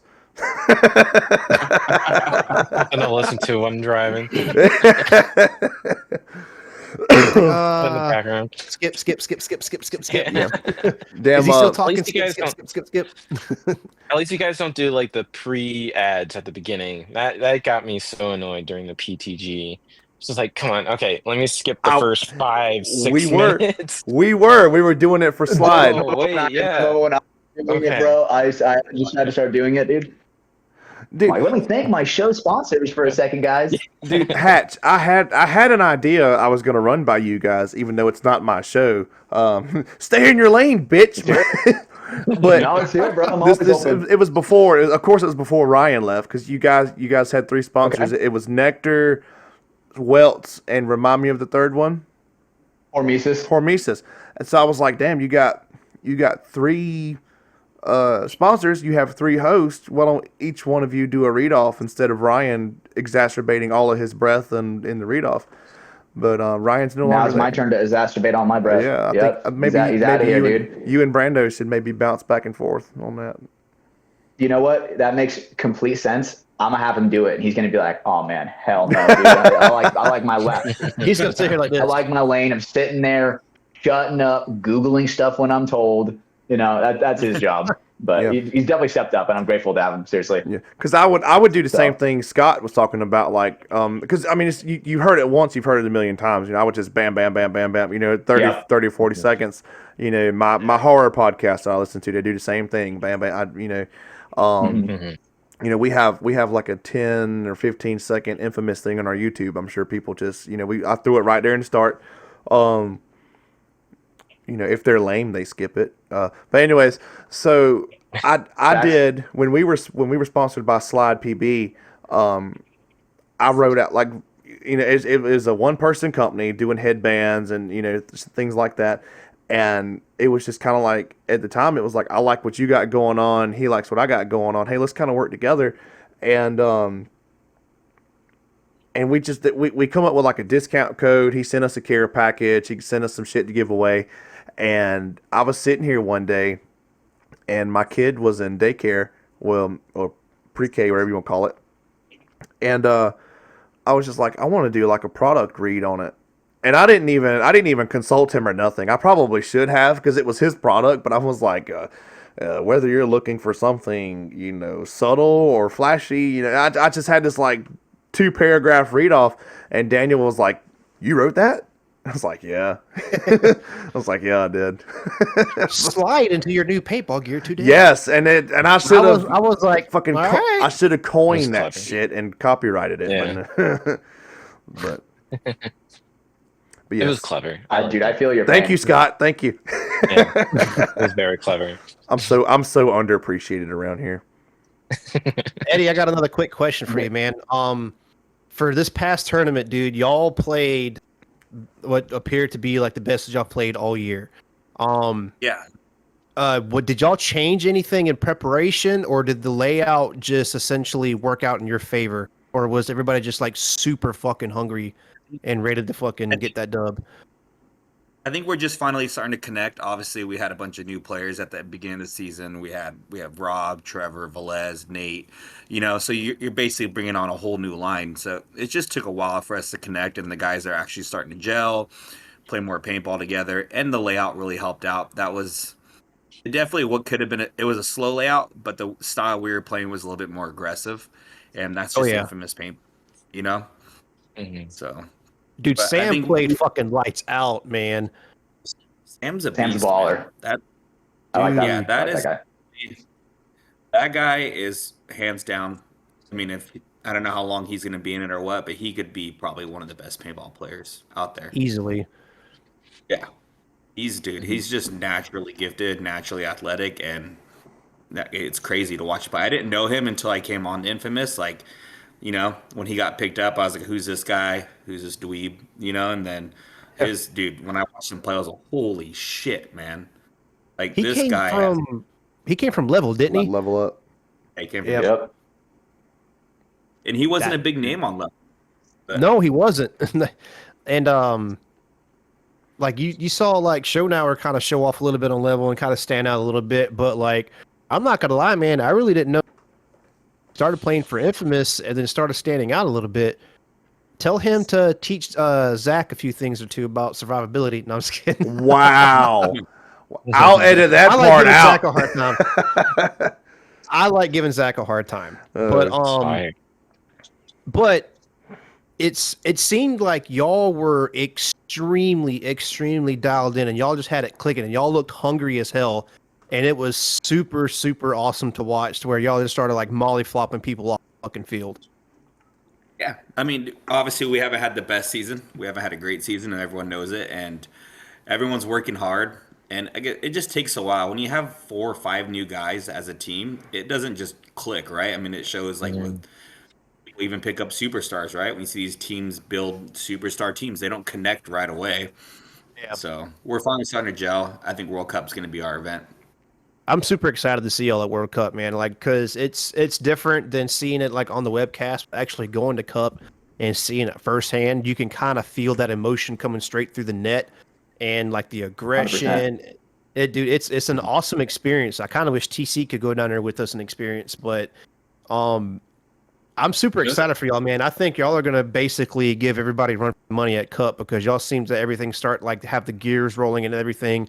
And we've been saying it for a while now, even before by Pro DNA that Infamous is overdue for a win, and we are ready for Infamous to, you know, take that dub, because for the longest time it was like we were Dynasty fanboys, all three of us, and then we all liked Infamous and Excessive, and then PJ, who was it, like the Naughty Dogs was like your next list or some shit back in the No, day, I or hated something like the Naughty that. Dogs. Who was it? It was somebody Black and Red, or Strange. Was it Strange? I liked in the NXL? Strange.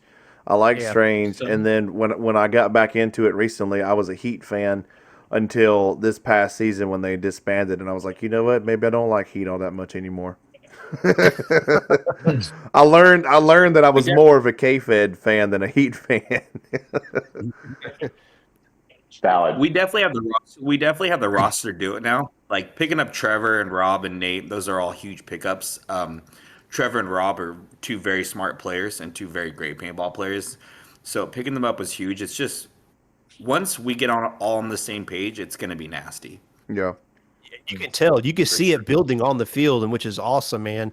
I was kind of expecting Damage to kind of do that because they picked up Mouse and they have Marcelo and everything, and you would expect, like, with that type of knowledge on there, it would like kind of go ahead and know what it's capable of doing, but they really didn't have that this event. Y'all definitely had that with like no like huge page superstars and everything, kind of like that homegrown type of stuff, the Skeleton Crew and the Skeleton Squad.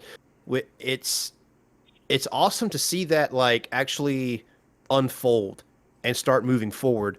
And if you compare it to like, let's see, like kind of like the Hurricanes, they're like, they don't have like big name superstars on their roster at all, and they did pretty decent. You know what I mean? Like Hurricanes did very well last event. You'd love to see it. Then you have like Arsenal, like you have like some. I don't want to say it to like take away from like these pro players or anything, but I don't want to say like mediocre. I'd say mediocre in like being known in today's game, if that makes any sense. Not in skill or anything, but just kind of like known names. I mean, like they're just starting to make names for themselves. And guys like Eddie Carroll, all those guys, they're not huge names. But yeah, but they're phenomenal players. Yeah, they're great players. But I'm what is Scott doing? It's awesome to see having a seizure over there. Yeah, what's up, dude? Man, Scott, you okay, brother? Blink twice. Oh my God. But it's awesome to see you guys like, you know, getting the ball rolling, like especially for a cup, because be a little selfish here, because to see it actually unfold in person, be great to see y'all take the dub in person. Are y'all expecting any? I know it's kind of like a given at the end of the season, but are y'all expecting anybody to leave at the end of the season after Cup, or has anybody already threw up the deuces? You don't have to say names or anything. I mean, I haven't heard anything, so I would love to keep everyone together as much as possible. I think our roster is very talented. We have quarterbacks, we have aggressive guys, and I think we're really well balanced. And the good thing with Infamous, I mean, I love Infamous, man. Ever since I've been in that camp, all those guys want to be there. Like you said, it's not paid dudes. Everybody's there because they want to be there. So I love it. And you man. can tell. And yeah. And like I said, everyone's there for each other. Everyone's there for Travis. And as soon as we all get on the same page on the field, it's going to be really bad for other teams. Oh yeah, we're excited to see it, man. 100%. Mm-hmm. Me too. Now DMG just needs to follow Hatch. Yeah. No, I completely agree, dude. If we're gonna break this down, dude, we're breaking this down. Oh, I'm in. All right, so dude, I mean, break it down, dude. We were missed. So this last event, dude, we were missing our coach, and we were missing 3 of our players. 2 of them were starters, right? So we're missing Brando. And we're missing one of our guys, Gavin. Dude, right? no excuses. So I don't want to hear this shit. Coach. No excuses. You know what, dude, bro? I was trying my absolute hardest, dude, and every game was so close, nail biter. But I think what ended up happening is when the end of the game happened, the end of the game scramble happens.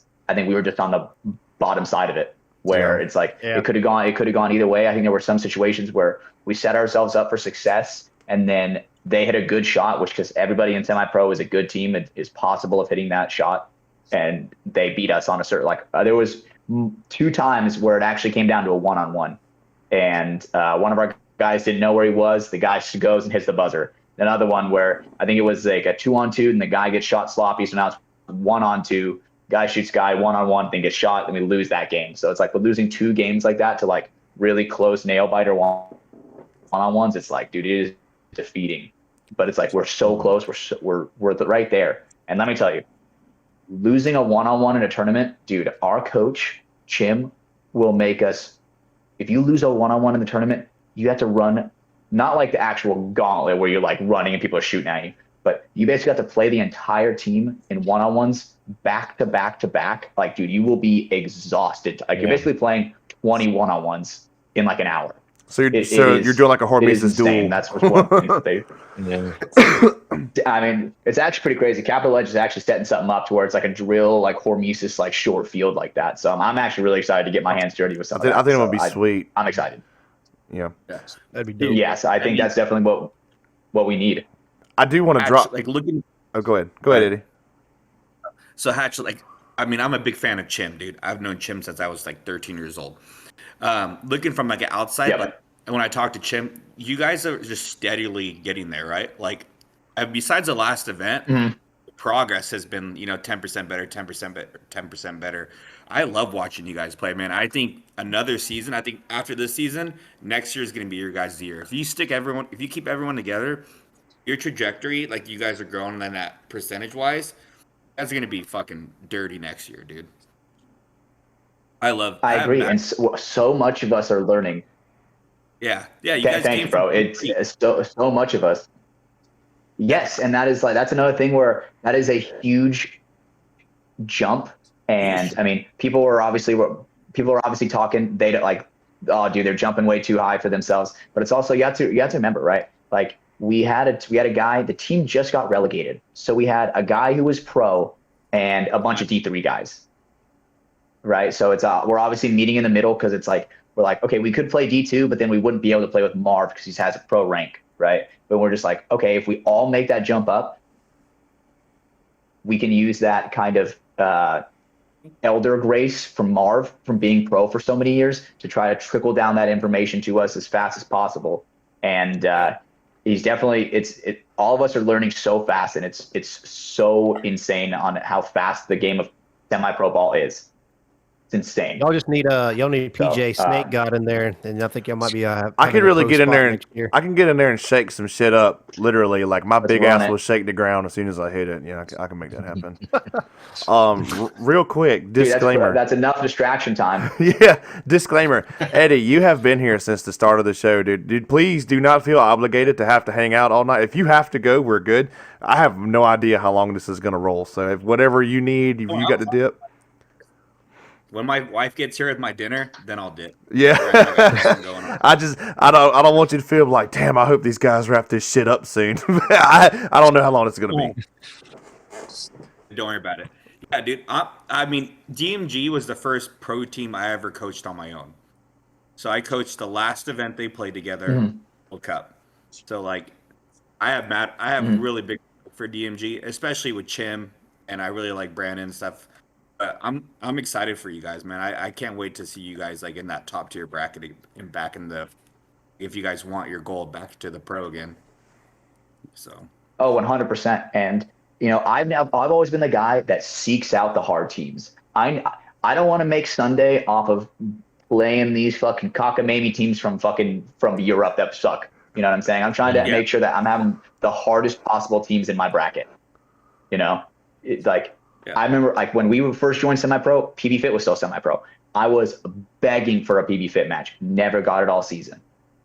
Right. And then we played Blast Camp. We almost beat Blast Camp, but it's like, we know we can beat these like top tier teams in semi-pro. It's so small. We just struggle against, honestly, the best ones. It's so small, those small differences in semi-pro, dude. Like one bad point, you lost a match. One up on body situation where you fucked up, you lost a match. So, you guys, especially, dude, point spread is everything in semi-pro. Like if you're down 2, it's like, okay, now basically each point, the time is cut in half. Like we have to win in half of the time that is on the board, or we are going to be struggling to put that next point on the board. And, you know, it takes a lot of mental, and like I think one thing that we have been lacking this year, but we're finding it, is the clutch gene, on being clutch in like 2-on-2s, 3-on-3s, where like we need to make sure we can guarantee the win when we're in a 3-on-3 every time. Right. And that's what we've just been trying to practice when it comes to practicing lower divisions. We make sure that it's like, if we're practicing a D3 or a D4 team, we're like, all right, well, every single time we get shot, like we have to run, the whole team has to run a lap, right? Every body we get shot. So if you lose a point, dude, you're running 5 laps right after the point. That's just a way how they instill it to us. And that's a quick way on how to find out how to be clutch and make sure, like, keep your body alive, survivability. That's what happened to me and PJ back in the day. When we've said it 100 times on this podcast, it's the guys that were our mentors. Team Fracture, they played CFOA back in the day when CFOA was huge, and they were one of the top competitive teams. Well, our field was their home field, and like they taught us a good bit. And if we weren't even on their team, but if we fucked up, we ran laps. Like if we snapped out wrong, or like I remember back in the day, popping a top on like an Aztec was a big no. That was the biggest cardinal sin back then. You do know, man. If they caught you coming across the top, that was it. They would pull you and make you run laps. I mean, in the middle of a point. All right, go cut that lap. I'm like, but they're still playing. I don't give a shit. Run. Yeah, it was cutthroat, man. But so that's awesome to see that still being used. Oh, you fucked up, run laps. Dude, you fucked up, run laps. One of the D4 guys, Chim, the guy was not like running and sliding with his left hand. So Chim duct tapes his gun to his left hand all day, and only put him on the left side of the field all day to make sure he is like getting that crispy like left-handed snap in, like the run and gun left-handed, like the slide left-handed. Like he was making sure that was the thing by duct taping his gun to his hand. That sounds insane. Not to us, but you know. Yeah, not to us, because that's the kind of shit that we would have dealt with. You know, there's an up-and-coming generation of players that are coming in the game that are soft because, you know, their parents tried gentle parenting. Oh, no, honey, it's okay that you hit your grandma in the nose, purposely. It's all right, honey. Just go to timeout. You can't shoot Kentucky lefty forever, bro. You just can't. You just can't. Can I just say that I hate that, and it makes me cringe when I see it, because reason being, because this is right back to what we said, and you would think I was a pro paintball player to hear me talk right now. I am a piece of shit, like hammered. No, dude, you're episode 100. You are pro. Hammered dog shit at paintball. Okay, there's no secret. All right, but back then, if one of the biggest things was you shoot right, and when you come out the left side of the bunker, they would caress the ASA, the on off, like a set of balls, and shoot with their right hand, and I never did that because I wasn't gay. But people would do that. People would do that. Look, canceled. TC's looking over there like I still do that on purpose. But if we did shit like that, or I have been yelled at before in a can, coming off of my right side and trying to shoot this way, it was no. Put the fucking gun in your left hand, you idiot, or get off the field. And it's just, when I see people, and pros do it, and they're effective at it. They're pros. I'm, whatever. But it is ingrained in my DNA that that's wrong. And, it works for them. They're pros. I'm a fat piece of shit doing a podcast that I've played twice this year. So, I mean, who the fuck am I? I get it, dude. It's just, when I see that, I'm like, oh, don't do that. Don't do that. And they're like, yeah, Blake Yarbrough just got 10 fucking kills. He got enough kills for 2 games. Blake Yarbrough's. Or like the Edwards brothers. All time and place. Damian Ryan was the best West Texas lefty shooter in paintball history. I don't care what you say. Damian Ryan was the best West Texas lefty shooter. Yeah. And there's only there's a time and place. Sometimes you got to play the tower and the guy in the snake, and you got to put the paint down on him. Right? I get it. But man, dude. I've yelled at my teammates over that. I'm like, bro, I'm about to shoot you in the back of the head if I see that again. I see the Edwards brothers do it. And I'm like, stop. They're good too. I'll give them that. They're good at that too. I'm like, stop doing that. And they're like, yeah, there's Jason Edwards with 4 kills. And I'm like, do it again. You know.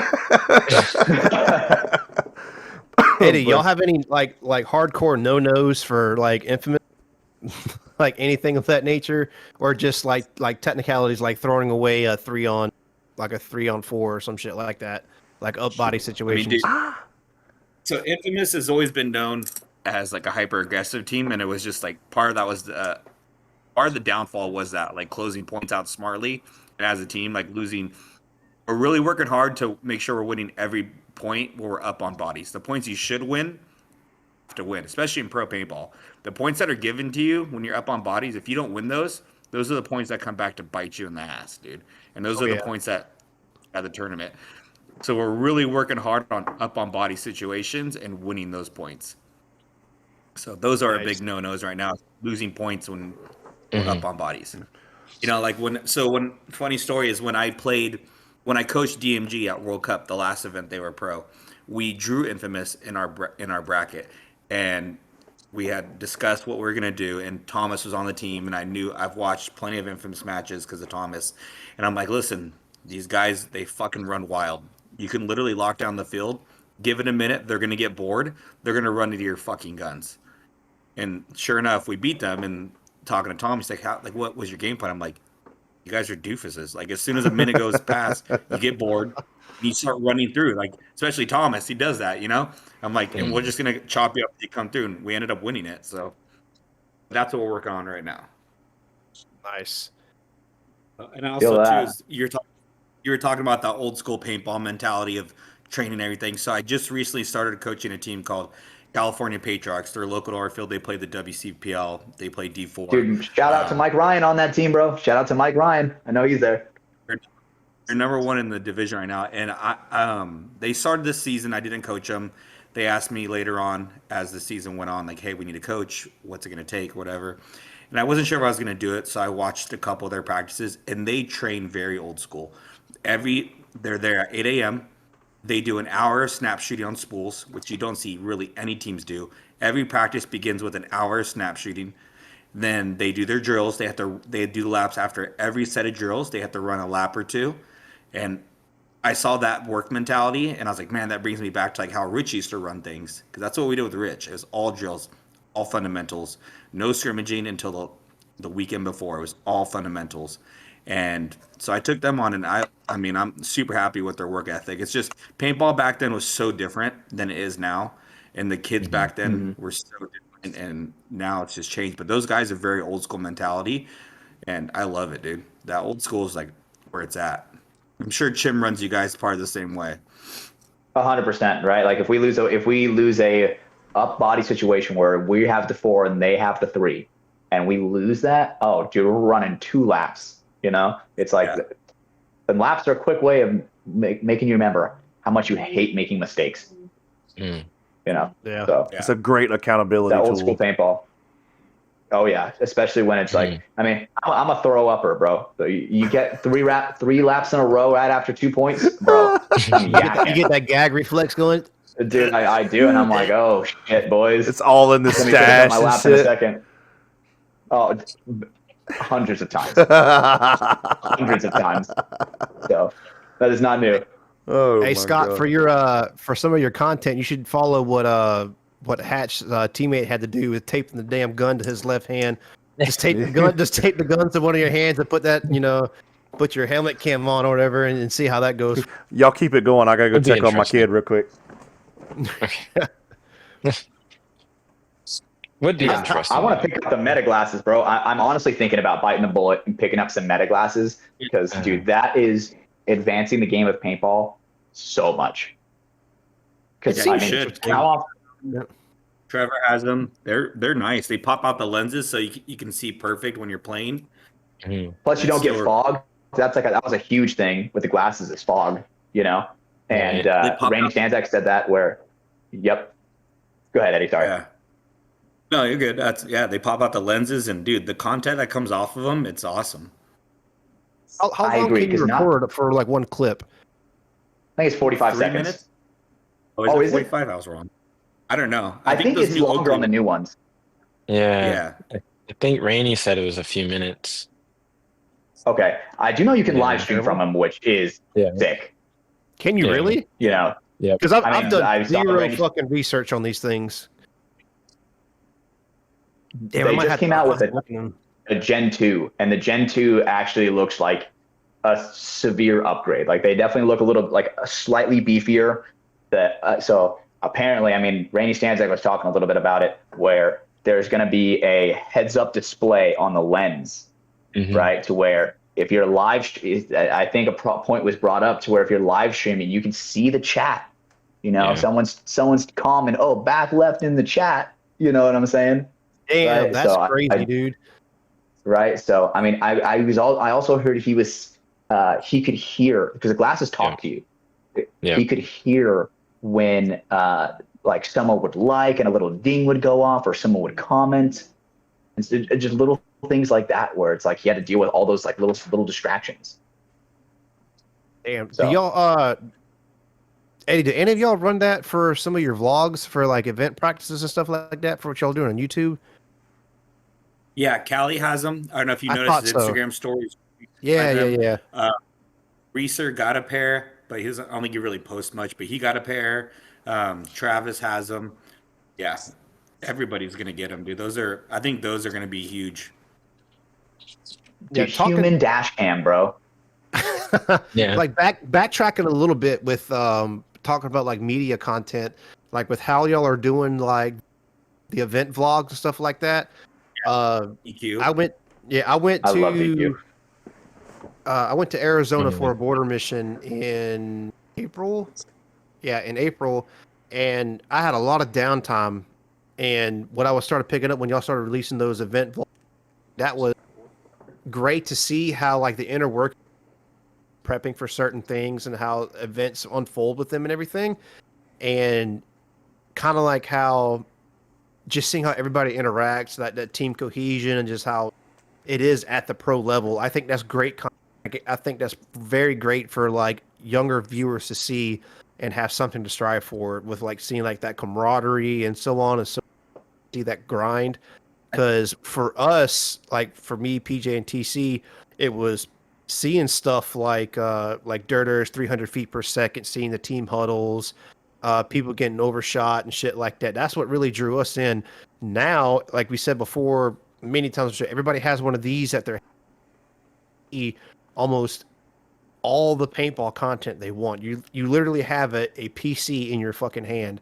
And back in the day, we would go to TC's house, sit on his floor because his PC setup was on his floor, and watch Dirter videos and just scroll through 888paintball.com, wishing that we could purchase these markers like carnivores and shit like this and stuff like that. But it's I think it's a very, very good gateway for younger viewers and younger players to actually know what it takes to be at the top level. You know what I mean? Because you don't have to play at that level. You can just play with your friends every weekend as a recreational player. But if you want to take the next step, you have an insider view of what it takes, essentially. Mm-hmm. I think that's one huge thing for paintball.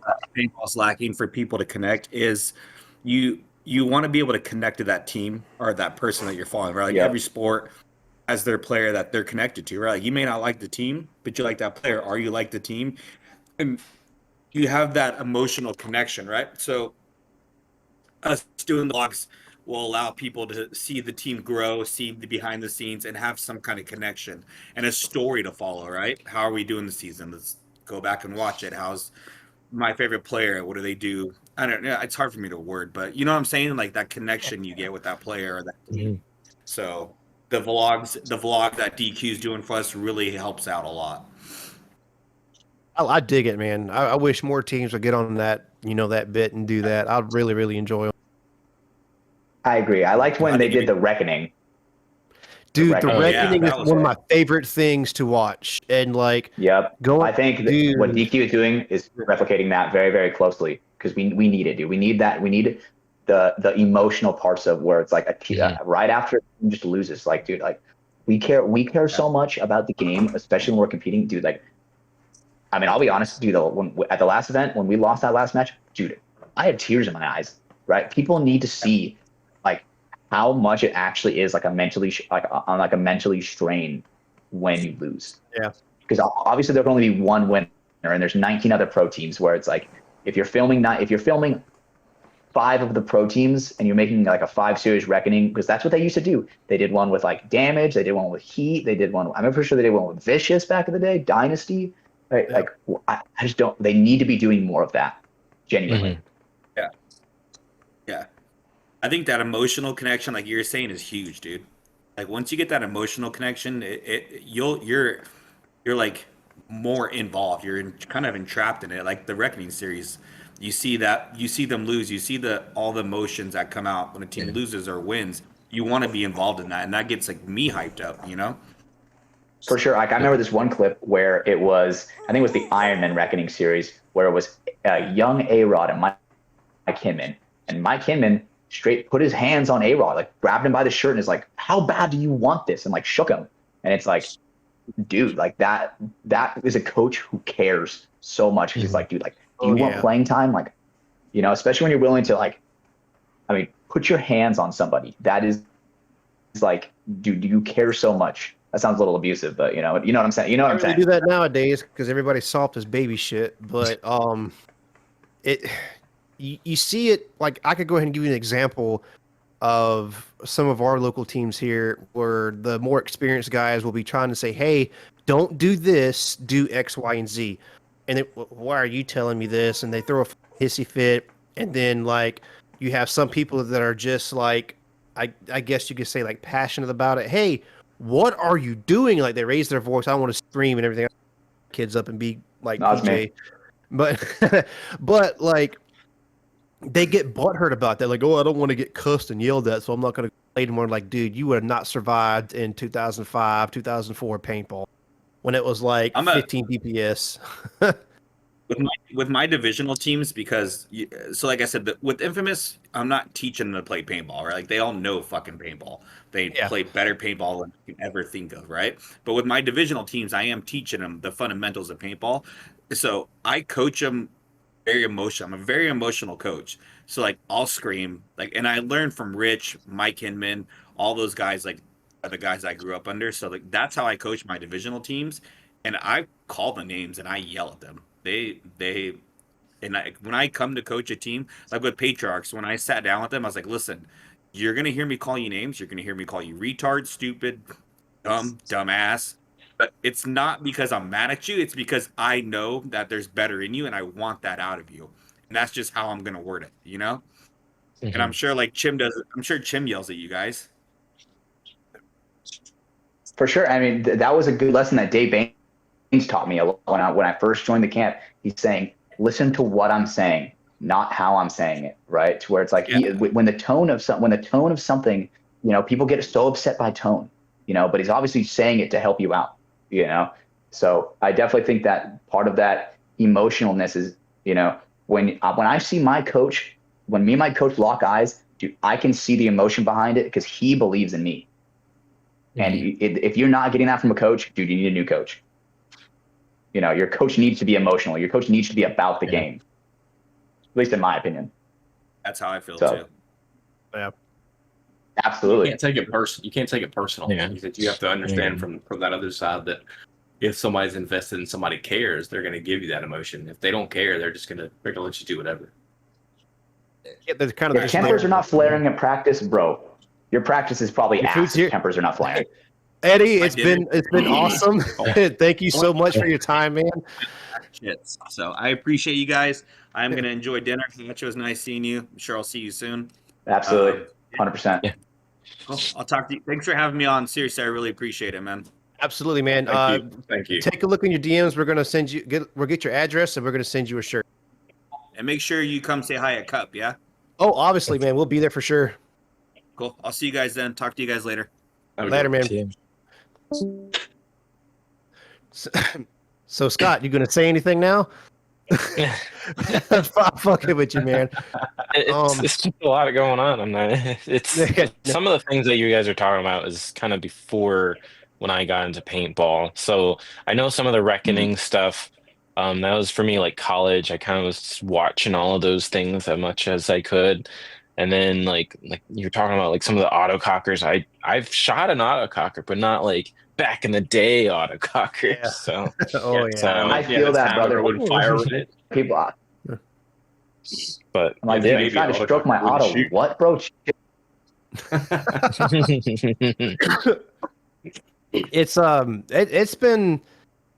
It's been crazy coming up from back when we would play in 2004, 2005 to essentially what they have today. And you look at people wearing violence gear saying make paintball violent again, getting shot once or twice extra as they're walking off, bitching and crying and wanting to fucking throw fisticuffs. It's fucking stupid as fuck. And then you see people that used to get lit up at 15 BPS because if you walked off the field, that you were going to get shot like 8 or 9, like easily, minimum like 10 more times just because there's just that much paint in the fucking air. And nobody would get fucking mad, but like if you got shot like 20 or fucking 30 times, then obviously it's intentional. But it's I don't like the way that the game has gone in that direction with all the pussies and everything ruining the fucking game on that aspect, because I've seen it several times down at Hoppers when we'll be playing like rec ball or whatever, and like we'll be out in the woods. They have like Nuketown, like legitimate like Nuketown built up there, and we'll play there. And I'll just be sit there like shooting in one of the doorways or whatever, and like I'm running my CS2 mech, and I'm just like pop, pop, pop, pop, pop, pop, pop, just having fun with kids. Like, hey man, I got your 6. Blah, blah, just like making the day, something that they would remember. And this fucking grown ass man will run out through the fucking door, and then like he might get shot like 4 fucking times because like once I see him stop, I'm like, oh shit, let me stop shooting. And there's already paint traveling in the air. It's like pop, pop, pop, pop, pop, and he gets what the fuck, and he's all fucking mad. And there's like an 8-year-old right there or a 7-year-old or something crazy like that, a young kid at his feet or whatever, screaming and cussing, and this is like, example are you setting right now? Yeah. Like, you know what I mean? Like I think it's ass for the game. I think it's straight dog shit. And you see TC was there when we did this bachelor party for one of PJ's friends, where these guys have never played paintball whatsoever, and they were playing against like me, TC, and PJ that's been playing for a hot minute, that has a little bit of experience. And like I'm just bullshitting. Like I was running a DSR plus when they first came out. I wanted to try that out, so I was running that. And they're shooting Reynolds. PJ shooting my my Nexus Ego that I had, the 06 Nexus Ego. And I can't remember what TC. Were you shooting that E-Tech that I bought you? Ego. Yeah, oh yes, E-Tech. Yep. Yeah, he had like I bought him like an E-Tech 4 or something. He was shooting that, and those guys didn't say anything. You know what I mean? Like they weren't like bitching and crying when they get shot like once or twice extra. But if you go to somebody that's actually in the fucking game that plays every weekend, they get shot like 1 or 2 extra, they're throwing a fucking fit, man. And it's like that seems to be like the mentality throughout almost all the fucking players on like the lower divisional. You know what I mean? Yeah. You gotta go into it knowing that that's gonna happen. I mean, for sure. I just assume, I'm going on the field. If I don't assume I'm gonna get shot, then I mean, They do, especially in a fucking tournament, dude. Especially like at an NXL event, you better go in there knowing that a legitimate program that's gonna mop the fucking floor with you. You know what I mean? Like, dude, at the last event, I ran down the field. I bunkered 2 dudes. I got shot so much. They, no joke, shot my because my Master Chief visor, dude. They shot my visor in half. I got shot so much. They're trying to like shoot down on my head into my vents, and I'm like, God damn, dude, they want me dead. Yeah, no shit. So I feel that. that's wild. I mean, especially when it's like you just see me running down the field, bunkering 2 of your homies. Of course, you're gonna want to put paint on that guy, bro. You never want him to do that again. Yeah, at tournaments, I don't fucking care. You know what I mean? Like, because if you shoot me to the point where it looks malicious, then like I'm just gonna suck it up and hopefully take the chance that you get a penalty for fucking unsportsmanlike or something, which usually never fucking happens, but the possibility's still there. But if it's at practice and like my teammate, like we're supposed to be trying to essentially get better, and I just fucking walked off the field by my teammate during a scrimmage, I take that as disrespect. That's just me. You know what I mean? because there's been sure. plenty of fucking times that like I've seen a teammate, I had his back to me, I was like, one ball to the pack. You know what I mean? Now on the other team, yeah, you know what I mean? Like if and one to the back of the head. Yeah, like if it's somebody on a different team, I'll put one in the back of the head. If I'm gonna let you know I'm here. Hey, you fucked up to the point where I'm like literally behind you, and I could take my time enough to bring my put one in the back of your head. Literally, I'm gonna do that. You know what I mean? But there's been times on the field where I have maliciously overshot the living shit out of somebody, but it was essentially like, well, they started it kind of thing. We've told a story on here before where this guy on one of the local teams started this Mexican standoff with one of our buddies, Dylan, and I saw that shit happen, and I was like, nope, and I joined in, and I like purposely shot right here. I was like maybe 3 or 4 feet away. I said, stop, and they kept going. I was like, getting ready to fucking reload. I was like, like I'll become that asshole to stop that shit, but like being the initiator, I don't. This is not how I was raised in the paintball community. You know, I was raised to be like a killer and an asshole on the field when it counts, but just not all the fucking time. You know. Absolutely, dude, it's funny. Like, I mean, those. Dude, there's sometimes a practice where like we played this divisional team called Pink. Love these guys, dude. I remember running down. I shoot him, he shoots me. We're both like, we have like maybe a half a second. We're like, fuck it, and we just started annihilating each other, right? Mexican standoff style. And right after maybe about 10 seconds of that, we put our guns down. We just give each other a hug. You know, it's just the name of the game sometimes, right? Yeah, you don't see that as often as you used to. You know what I mean? Like there was this. I played. Yeah, for real, dude. I played a tournament before I deployed to Europe a few years ago, and this kid, he had to be like maybe 14, 15 or some shit, and he had the upper hand on me. It was like a 2, and I shot one of them, and he basically in a 1-on-1 he got the better shot, and he got me right in the fucking face. So I wiped it off, and he was running towards our start station, and I started running towards him, and the ref started freaking the fuck out. Like, I had my hand out like this, like to give him a high five, and there was like, "Don't fucking touch him! Don't touch him!" I'm like, I'm going to give him a fucking high five. Even the kid's coach / dad was like, "He's just giving him a fucking high five. What the fuck?" Like, I hit that motherfucker with the. Yeah, I was about to go, bam. But like, it's that type of mentality in the game that I just don't think it's fucking good for it. Yeah, it's not just tournament players. Have you ever been shot by first strikes before? Oh my fucking god! So I came back in the right time. Honestly, I don't think I've ever been shot by that. You know, you would know. So you would fucking know. Right? It feels a little stingier because of it's a different type of they use plastic for it, so it stings a little harder in that fin that has. So usually once a year at my home field, Capital Combat Zone, we host a mag-fed only scenario event. So we get like 500 plus players with first strikes going back and forth, and it's funny. It's low amount of paint in the air, but they still get shot once or twice an extra shot, and they're still complaining. So it's not just tournament players; it's just general.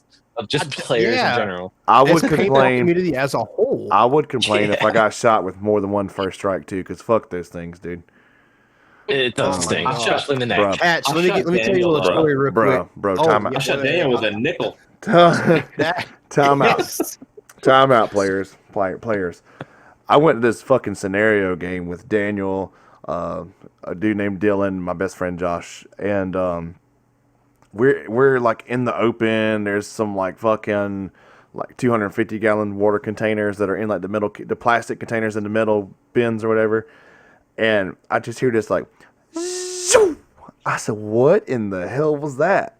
And Dylan goes, "Dude, that's a first strike." And I was like, "What is a first strike?" He was like, he's like essentially like a Barrett 50 cal of paintball guns. I was like, "Oh my god." Yeah. So I like popped my head up and I'm like, "What is this first strike you speak of?" Right to the fucking dome. And I like dropped to my knees. I dropped to my knees and like cradled my forehead. I'm like, "What?" And that was a first strike. And Dylan was like, Dylan was like, I look over, PJ's sitting like this. PJ's like taking a knee like this. that shit I'm hurts like, so bad. I was like, dude. oh, what a fucking pussy. He can't take a fucking hit to the head. And I'm like, and you hear, I said, oh, Dude, fuck. And my Dylan, eyes started watering. Dylan was I laughing. was like, damn it. Dylan was laughing. He was like, "Oh, you got hit by first strike," and he didn't. He didn't even get the word "strike" all the way out of his mouth, and he got caught in a temple. He's like, "Oh my fucking god!" It was like all three of us. Like this dude was like camping. He had the fucking shot because we were like adjacent to each other at the same spot, and it's like tack, and all three of us were like this right here, doing the thinker That pose. dude was like that fucking shit sucked. Kilimanjaro is what he had Imagine going what on. that guy's feeling. The guy that is just looking at you through a scope is just like, look at these little weasels popping their head up. Let me just get 1, 2, 3 real quick. Yeah, look at this Man, fat yeah, bitch. Out there. Tells that story just as much as we do. Oh my god! It's like, yeah, these fucking homos came out in the woods trying to play speedball, and I caught them with a first strike. And then I went home and kissed my boyfriend.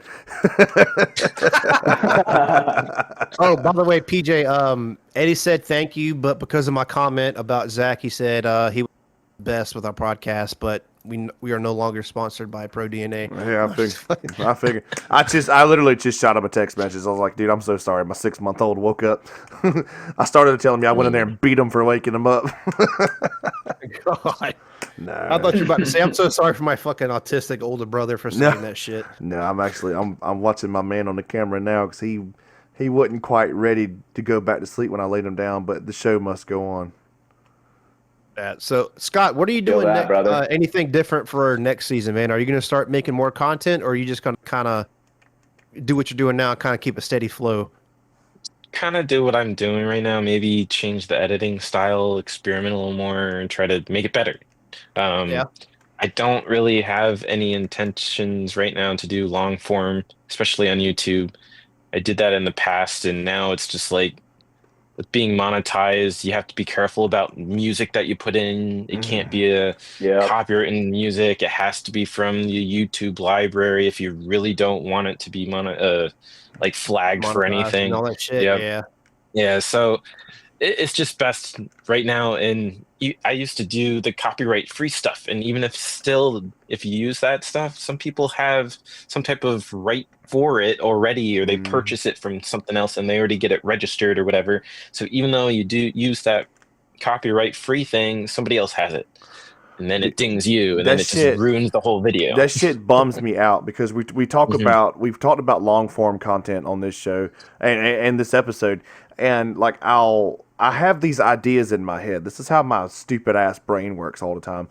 But like I hear a song and I start picturing like a scene, like I'm filming paintball, and I'm like, oh my god, that would go great with that shot. Oh my god, this song would go great with that shot. Yeah. And I just think to myself, where like, damn, I would love to do like, follow a division for a season, and kind of do like an old Dirt video, but you can't put none of these cool songs on it unless, you can, you just can't post it to YouTube. You damn near can't post it to any socials without getting copyright struck. You would have to distribute it on a disc to your friends. Like, hey, put this in your fucking PS2 and play it on your Blu-ray, dude, AI is the way. AI is the way. I'm just going to start talking to Chat GBT, being like, hey, I just need Oliver Lang singing Wonderwall, and boom, put it on that video. Oh my and now you're good. AI is the way. There's probably actual footage of that, but probably. I guarantee it. But dude, I hear these songs, and I literally have a list in my notes on my phone that says paintball music, just in case the day ever decides to come that I make a long form paintball movie. I'm like, dude, I'm gonna use these songs. I don't give a shit if it gets taken down. I'm gonna put it right back up. I'll put it on a thumb drive and sell it to people. Oh yeah, $5. Fuck yeah. I think the only way around it though is if you are a band and you could do a cover of it. Yeah, I think that's the only way around it. Well, you would still have to. There's a form of royalties that you would still have to do on that shit because I'm not even gonna go to that story. I was gonna say that Zayo story. No, it's a simple fix. Right? Is it? Yeah. Yeah, dude, just start a band and just get musically talented with all these instruments, and do a cover of the song, and that seems so easy. We should totally do that. Don't even ask me. I'm not fucking playing music with you. I'm done. No, I'm in. I'll be the singer. Be a DJ, you're on drums. Yeah. kind of man. About to wake my kid up again. Look, Daniel left. yeah. Daniel left. He's like, you sing so shitty. But He's like, all right, I'm gonna get my bass guitar out. you guys remember? Just go fucking. And you got to the guitars. Yeah. And my drums are in my garage. But like, what was I about to say? Fuck, y'all have ruined my train of thought now. Sorry, my bad. Where was I going with this? Jesus Christ! I had a very good point. We're talking about the band. We're talking about the band. I wasn't talking about the fucking band. Y'all were talking about the band. Oh my god! I'm sorry. Y'all Making your long formatted paintball music. No, I know where I was going now. So everybody that's been here from the beginning remembers, and you guys for sure remember the intro, the intro music we had. It was called "The Intro" by the XX, and dude, I love that song. I decided. Let me back up. Daniel and I decided, even though I made the initial decision, to change the intro music to the Velveteen. I think that's who it is. I can't remember already. But yeah, so I changed it to that because this show, the name of the show is built on nostalgia. That's why our YouTube thumbnails have an old X-Ball, copy and paste thumbnail from the sidelines with the blurry background. But yeah, I definitely stole that. I thought I stole that idea from Matt the Gym Rat, but come to find out it was from the sidelines. So I know I took it from somewhere. But so I changed the intro to that because it just that was the most pivotal song. Iconic song. Okay. Just that they played that song on Natural Selection when Trauma beat the Russians in 05. It was fucking massive for us. So. When I think of paintball media, I think of that song. We're paintball media, we talk about a lot of nostalgia shit. I put it in there. So it wasn't 3 or 4 episodes. So 4 episodes would be 2 months. After that, I go, we upload everything through creators through Spotify. It used to be Anchor. And I had like 80 episodes that were copyright struck. And it was all because of that fucking intro song. And I hit up another content creator and I was like, the fuck do I do about this? And he was like, I'm surprised you haven't been hit before because I'm like, well, I'm not on YouTube with this. And he's like, it doesn't matter. I was like, wow. Yeah. Yeah, they're serious about it. It's bullshit. Fucking Lars from Lars it's so from hard Metallica. It's so hard because it's like, I just don't give a fuck, and I just want to use a song, right? I'm just like, man, I just want to use a fucking intro and just say fuck it, like, go cry to your lawyers, you pussy. Yeah. They're gonna charge me $1 million when they're got $10 million. It's like, bro, come on. I'm not making any money on my content using your music. Yep. Right. So it's not like I'm sitting here. Now, this is super entitled of me to say. I understand. I wouldn't want nobody ripping off my work, but I see both sides of the coin. But it's not like we're a multi-million-dollar Joe Rogan podcast. I'm a fucking podunk piece of shit from South Carolina with 5 listeners, and all 5 of us are on the screen. You know what I mean? So why can't? Hey, I just hit prestige, so I feel that. Yeah, why can't I use your fucking 10 seconds of your song, or 30 seconds of your song? And maybe somebody would be like, hey, I really like that. What song is that? And I'm like, oh, it's I Want It That Way by Backstreet Boys. And now Backstreet Boys has they have a new fan. So I did you a favor, you piece of shit. Yeah. God, I ain't gonna see it that way. Yeah. That's so entitled. That is so entitled of me to say it like that. The world. Yeah. 100%. I think we just need to find smaller artists that we actually like and just like low key hit them with a good old fashioned Instagram DM. Be like, dude, you're a low key artist. I'm a low key content creator. What do I got to do? Yeah. That's what. Honestly, that's what I'm thinking about doing. Just, if they're like, give me $10,000, be like, it was great messaging you. Yeah, no shit. Yeah. Block. Thanks. Hey guys, if you heard of this band, don't listen to them. Yeah. Oh, yeah. Hatch, have y'all invited? Because we have not had this happen, and I'm a little surprised that it hasn't. Have y'all invited any like pros to your show that have been like, yeah, I'll come on for $80 an hour?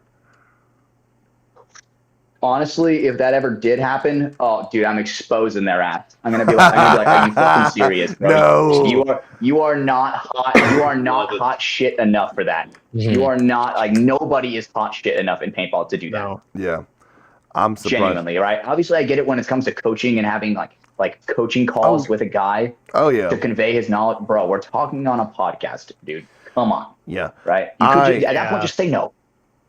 We had You know? one that I thought would have done it, but they didn't, and I was more convinced that they wouldn't, but a little piece of me was like, they might ask, because this person is very heavily involved in the sport and here, there, and everywhere. I mean, dude, I would be like, oh, yeah, we're not gonna do that. We'll find somebody else in a second. Yeah. Because I mean, I would never do that. I mean, obviously, I'm not famous or anything like that, but I would never do that to someone who's like on the low key. Like obviously, what we're trying to do, being small creators, trying to create something from nothing, and it just makes no sense to where. I mean, bro, maybe I'm just a different generation. Like you're hurting that bad for $80, bro. maybe paintball. That's like 2 cases of paint, bro. Chill out. Yeah, I wouldn't think that you would have, because we're such a niche community and so tight knit, and I don't foresee a lot of pros that would pursue that. But I was just, you never know. Like I agree. We have one pro that I've asked to come on twice that has left me on red both times. So Call them out. no. You know what? You give me one, I'll give you one.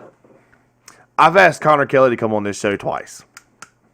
Oh, dude, he's ghosted me. I'll give you another one. I'll give you another one on top of that. Dude, I remember Nick Sloviak ghosted me. What? I was like, yo, dude, like, you ready? He's like, oh, dude, I'm in. He's like, I'm in. And then I text him back on Monday.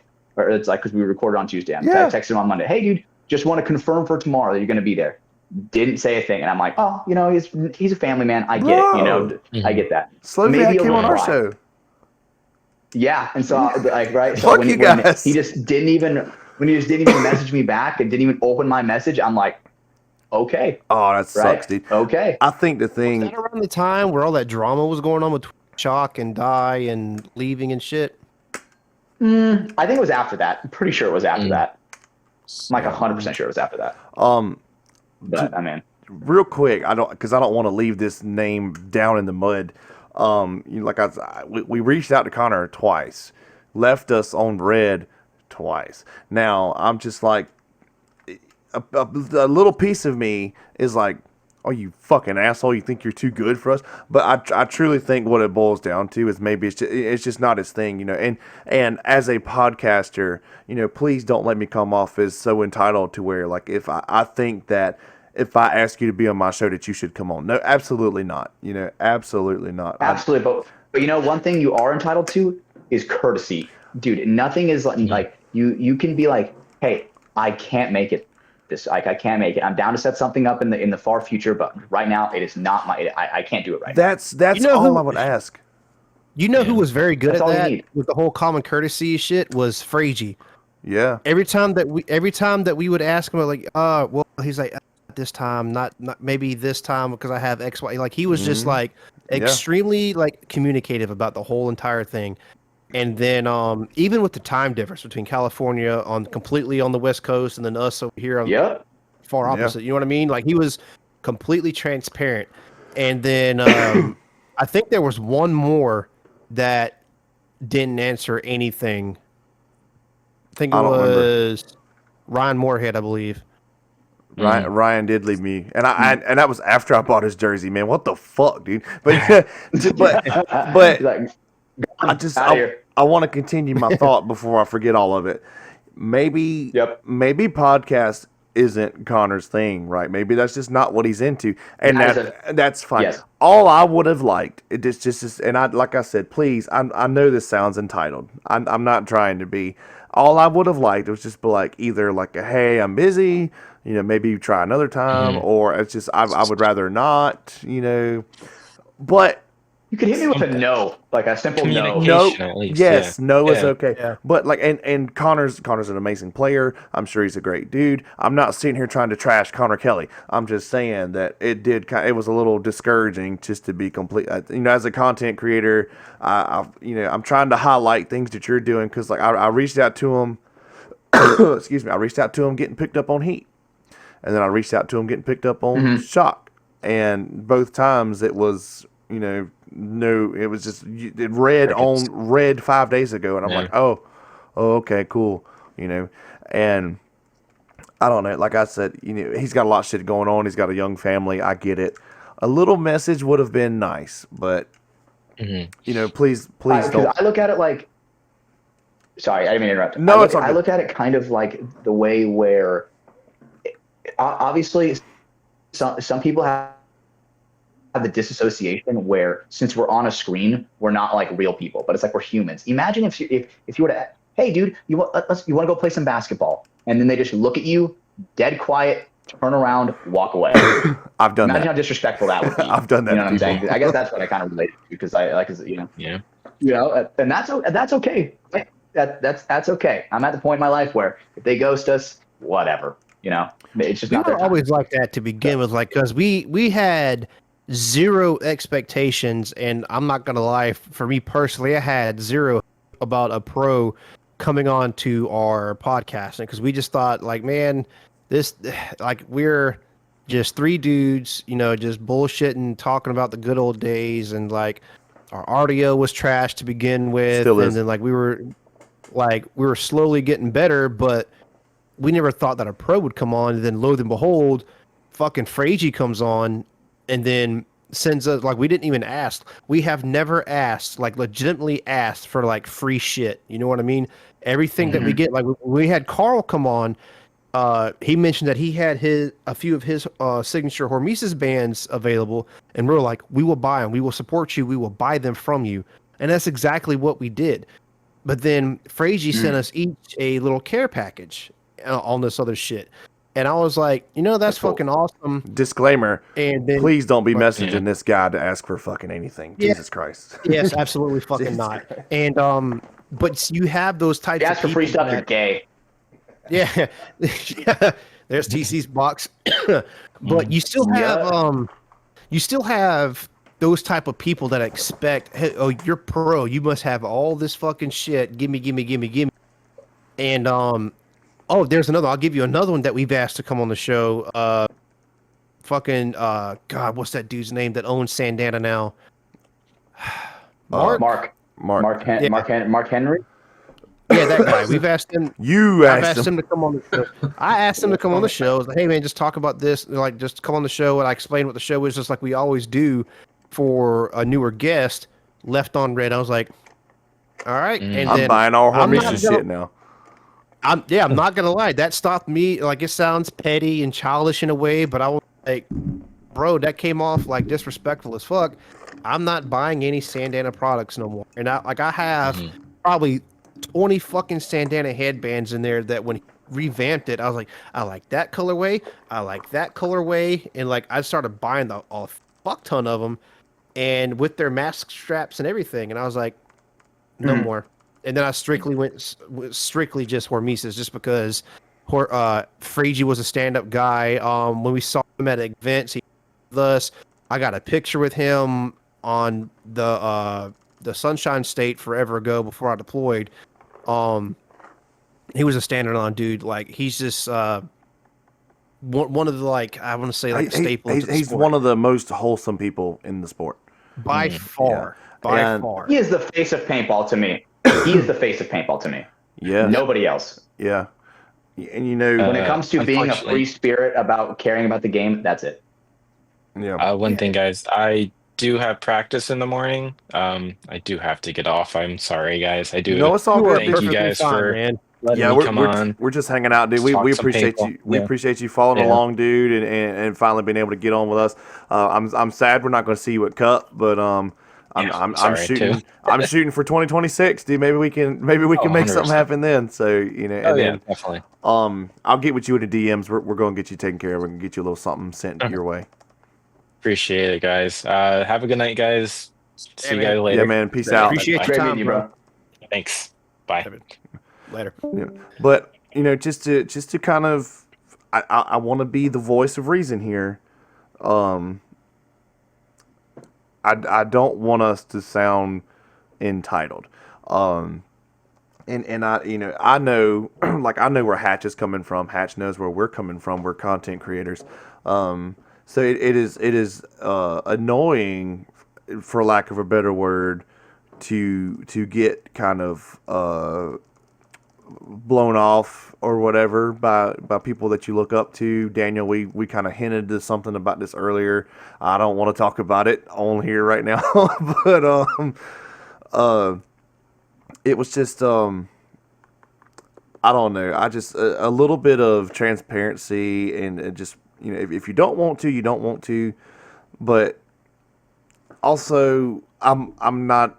How do I put this? I'm also not entitled to a reason or anything like that. So, kind of It's just the double-edged common coin. courtesy portion of it. Yeah. Absolutely, it's a common all we have. courtesy. They don't owe us anything.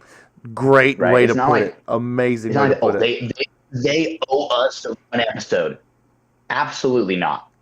But the thing is, if they ever asked me, if someone ever asked me, hey, like you want to be on my show, like I mean, when you guys asked me, I was like, oh, like I can't do that week because I won't be at my setup. Like I want to make sure you guys are getting like the best version of me as I'm in a fucking hotel right now, being off my girlfriend's hotspot. You know what I mean? God bless if she lets me do it. But you guys get the struggle just as much as I do when it comes to reaching out to people, and sometimes they'll straight just take the worm off the hook, and you're just sitting there, not even knowing. Yeah. That's kind of being a left on red feels like. They just took my fucking I'm not gonna bait, lie. and I don't know.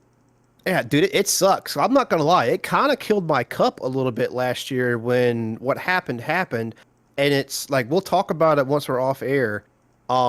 Just to give the listeners some context, we were talking to one pro, and another pro came up, and he was like, "Hey, you should go on their show, and or you should have him go on your show." As he was walking by, he goes, "Yeah, no," and just went on about his business. I was like, okay. And I was like, it was like a complete brush off your shoulder, like, and it could have been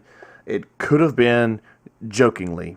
I didn't take it as jokingly. The tone did not come off as jokingly in no means. body language It and just like seemed just everything. It just seemed like it would have. We were immediately a bother. Is how I took it, and that could be the overthinker in me, but that was somebody that I looked up to for a long time. So, and I won't go into much further detail, but I was just like, yeah, that sucks. Like, damn, I would love to have that person on my show, and then just to completely get blown off by it, I was like, well, there goes that idea, Yeah, because the idea But the was thing is- stirring around, but it. Yeah, but we can use that like we have the power to use that to where when we understand how that makes us feel, dude, we would never ever make another person feel that way. Right. You're exactly right. Ever. Right? And when the thing that we have when it comes to courtesy, that if they don't have, that's fine. Right? I guess look at it as a way in like tipping culture. Yeah. Right? Some people just don't leave a tip at all. But with us, we'll leave a little bit there. You know what I'm saying? And Somebody woke up off the couch. Hey, amen to that. Well, that's Hell like yeah, episode 100. That's like the whole season, the whole thing with you, Hatch. Like you're kind of getting thrown to the wolves with this FTS stuff. As like the kind of like the showrunner, and me personally, I am by no means. I am probably the least productive podcast maker guy, producer dude. Because I do everything. I do everything. Like I'll find one way to do something, and I stick to that. There could be, I know for a fact there's a much easier way to get this show out than by doing what I do. But what I do works for me. I got a rhyme and reason to it. But when that news came out and you were like, hey, you know, I got some shit to learn, I'm like, hey, anything you need that I can help you with, I got you, you know, because we're in such a small basket together. I'm not in competition with you. You're not in competition with me. I'm not in competition with any fucking paintball podcast, you know. Don't look at the podcast I agree, like dude. that, man. It is community, not competition. Yeah. Right. And that's one thing that I was learning, right? Like after I got done recording the first episode, which was a fucking disaster. Dude, my internet went out 5 times. I shit you not. Like the first episode where I'm running everything is so goddamn rough. But like one thing I did after is I did a editing live stream where I went live. I was streaming from my computer, my editing process, and I had multiple people come in. Like, I mean, a guy who has a great podcast that is blowing up faster than any podcast out there, Shelda. Yeah. Dude, he was in my chat giving me tips, right? I had ARG Image right there giving me tips. Like I had Smiley Joe in my ears, right? Like the paintball media crew is so special because all of us want to see each other thrive. And when you kind of are fake like that, where you say you want to help people thrive, but then it's like your body language, your tone, your whole charade is blown when your vibe isn't wanting to help people. That's kind of exactly what happened to us at Cup. It was like, you know, I will talk to you more about it. When I talk to you about this off air, you're gonna be like, holy shit. But what you said is I'll definitely tell you something. Fucking bam, bam, bam, bam. Same thing that happened to us in person. You know what I mean? You know. Absolutely. Right. So I get it. And we just have to always remember, they don't owe us anything. Exactly. What we owe as content creators is to put on a show no matter what. Mm-hmm. That's and I'm not going to say that's our job, but that's our responsibility, right? I have a responsibility to FTS and the people. You guys have a responsibility to the Center 50, right? Like say what you will about it, but dude, we are so invested into this because we love this shit, and there's nowhere else we would rather be than struggling learning how to edit. PJ, I assume you never fucking thought you were going to edit a podcast 5 years ago. No, not really. I used to dabble in a little bit of like music editing, very little bit, but like okay. The video format is where I was like kind of, you know, because it takes me so long to do everything, which it doesn't, like I said, it doesn't now, but like that first year, it would take me, I would go through and listen to the entire episode. I don't give a shit if it was 5 hours long. I would listen to the entire episode and take out anything that I didn't like. Not dialogue, but like if Daniel had a coffin fit or TC shit his pants or something like, you know, I would leave the shit in there because that was hilarious. But but I would take out any, because I was chasing perfection, and I got to the point where I was like, you know what, it doesn't matter that much. Like you listen to shows like PTG, they're the #1 paintball podcast. They have fuck ups all the time.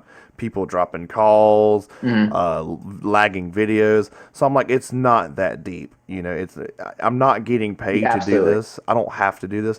But you know, I would, like I said, I would just chase that perfection. So now, what I wish I was doing more was kind of like, which we haven't had any places to put any, but like the sound bits that I used to drop in, you know, like the "No Daddy No" when I was getting shot or taking a shit, you know, that was hilarious. But yeah, I don't do that as much anymore. But you know, I do enjoy it. But yeah, it's been 100 episodes. I believe it's about time for me to wrap it up.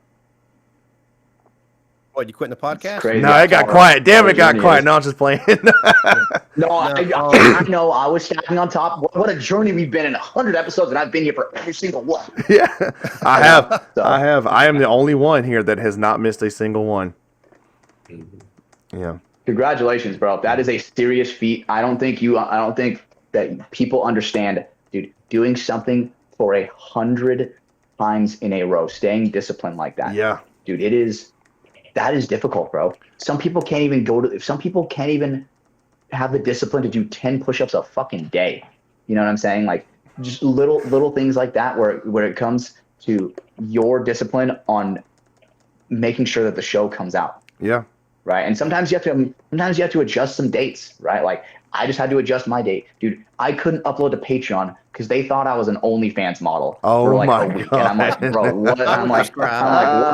I'm like, bro, I haven't even uploaded a fucking video yet. Give me a break. Yeah. Chill out. $6.99 right? a month. Right. I basically had to had my whole account reviewed by somebody. But we're okay now. It takes time, right? It takes time. Dedication to the craft. Yeah. But PJ, Daniel, you guys understand. TC, bro, let me tell you. This is my first time being in a call with you, dude. And let me tell you, fantastic to see you and finally meet you. But dude, the Center 50, bro, is genuinely so special to me, bro. This is like the podcast where I seek it out. Like we appreciate maybe that, I think I listen to Joe Rogan a little bit more just because he comes out with so many episodes. But dude, the Center 50 is one where I don't care the guest. I don't care. I don't care how long it is. I seek it out because you guys are so relatable to me, and I understand the struggles that you guys go through.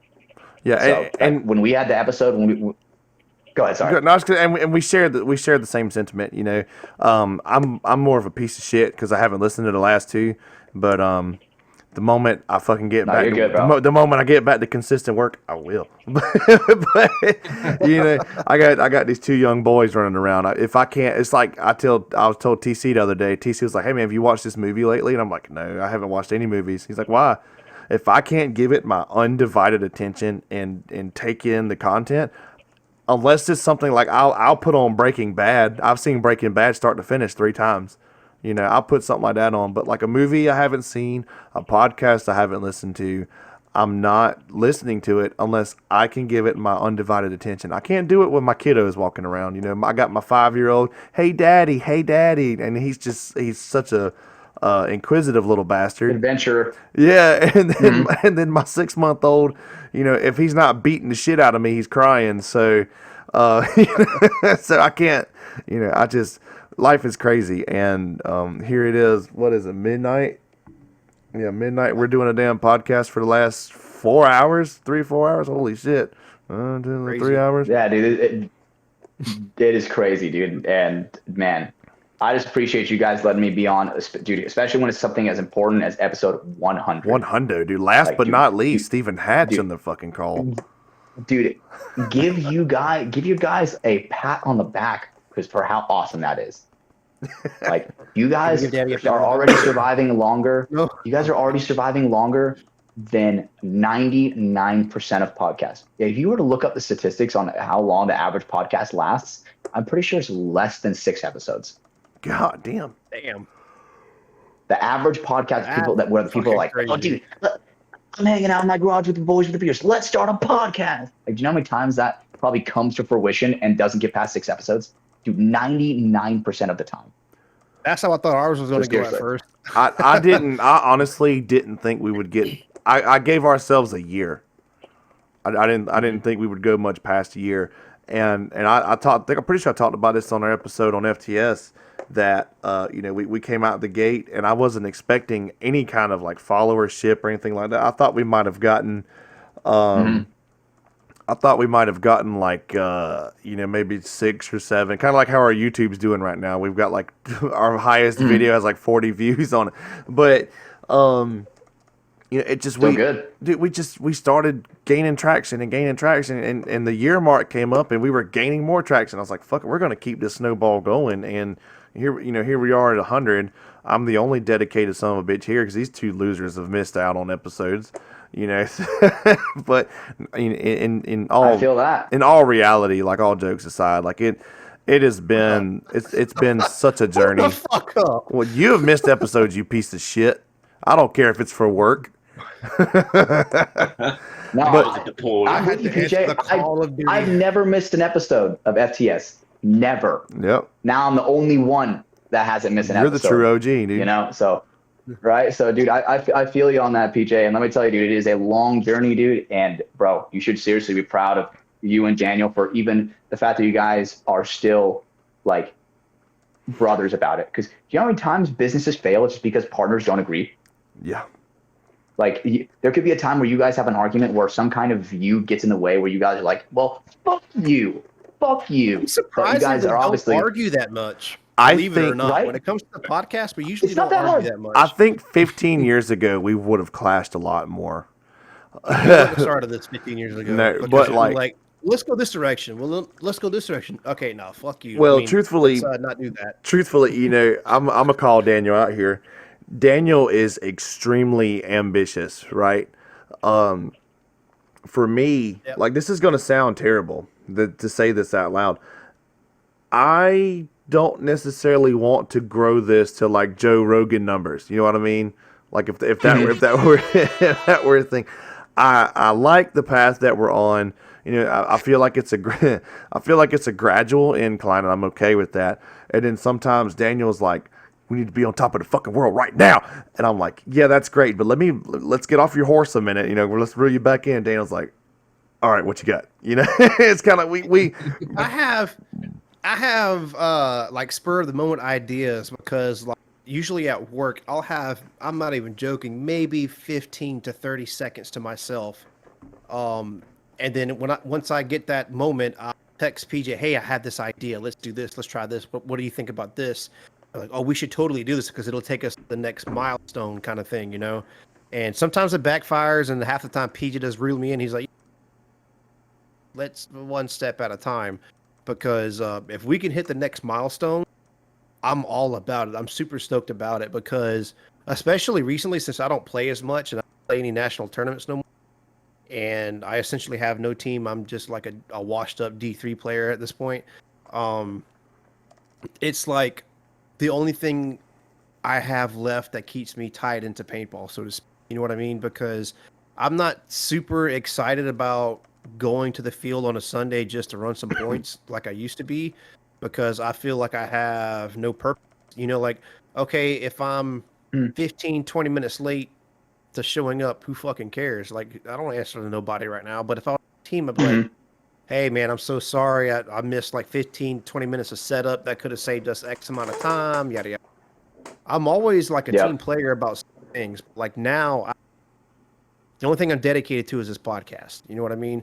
And then in regards to paintball, obviously I have other dedicated, like little man right here that's sitting in that people can't see, that's not on the YouTubes, but like this is my number one priority right here, and I'm on the head. And that's partially why I gave up trying to play national paintball tournaments, because I've had a few offers other than just playing with veteran militia. I've had plenty of people that I played with throughout the years. Like, hey, man, we're going to put a team in for World Cup. Do you want to play? Hey, we're going to play this event. Do you want to play? And I've even been offered a free ride for just pay your way to get there, and you can just stick with us in the hotel and play, yada, yada. Thanks for the offer, man, but that takes away time from the golden years of my son, and I don't want to sacrifice that anymore. I'm past that point. And just like PJ is, he's like, I'm a father. That's like, especially now with everything that I got going on right now, it's my family needs me to do right now. You know, paintball, you know what I mean? So I have to make that decision, make that sacrifice, and be like, I'll just be like a casual player, but I would love to continue to make content for the sport. You know what I mean? And then whenever I can go practice with somebody or just show up with a team or something like that and go do that, I can do that. But it's now to the point where I just want to get PJ and TC at the same time to go play paintball. You know what I mean? Which is damn near impossible, but I still strive for it, you know? Scheduling, yeah. It's rough, dude. It just shows how beautiful the game of paintball is, where it's like you're not even playing it, and it just has such a hook on you. Absolutely, man. Like, I don't think I can ever I can think of. away. Yes, I agree with that. And like, if you were to think of, hey, think of the worst time playing paintball you've ever had. Dude, I can't even like picture the worst time. Like, even the events where it is rainy and all my shit is broken, dude, I have the boys, I have my team, and we are trauma bonding through it, type 2 fun style. Yeah. So I completely understand it. There is nothing that paintball truly can have bad in my life. Honestly, like it has saved me. I assume you guys are the same. Yeah. It saved me. I can disagree a little bit on not having a bad time at paintball. I felt a little bit of betrayal during paintball, and it was like probably one of the most gut wrenching things I've had, because I thought that, so when I reclassed in the military, I left the infantry and I left a recon sniper platoon, which is like even bigger, try out and be like the top like 10% of a whole battalion to make it there. And I made it with the boys because everybody that was in that platoon was people that were in my company that I enlisted with. And like we went through the stuff together. We went through like what's called air assault school together. And like I made it there, and I was like, hey, I'm going with like the army turning into a bunch of pussies and everything. I'm going to go reclass and be a Black Hawk mechanic. And they were like, oh, you're going to give up your infantry status to go be a pogue, a wuss, because you're not a grunt, you're not in combat. Well, if I go do that, it's more beneficial for me, yada, yada, yada. And a lot of those, almost like, actually, I take that back. Almost every single one has stopped talking to me, period, and keeping up with me because they felt betrayal, right? Now, with everything, PJ knows the betrayal that I'm talking about, and everything unfolded for me recently. That hurts worse than what I've had done to me in the military, because I've been around paintball way longer than I have in the military. You know what I mean? I've been around paintball since 2004. I've been in the military since 2013.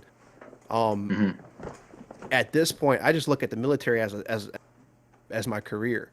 I look at paintball as like my church, my saving grace, my religion. You know, I completely agree. Having that sense of betrayal through how you thought people were like your friends and everything.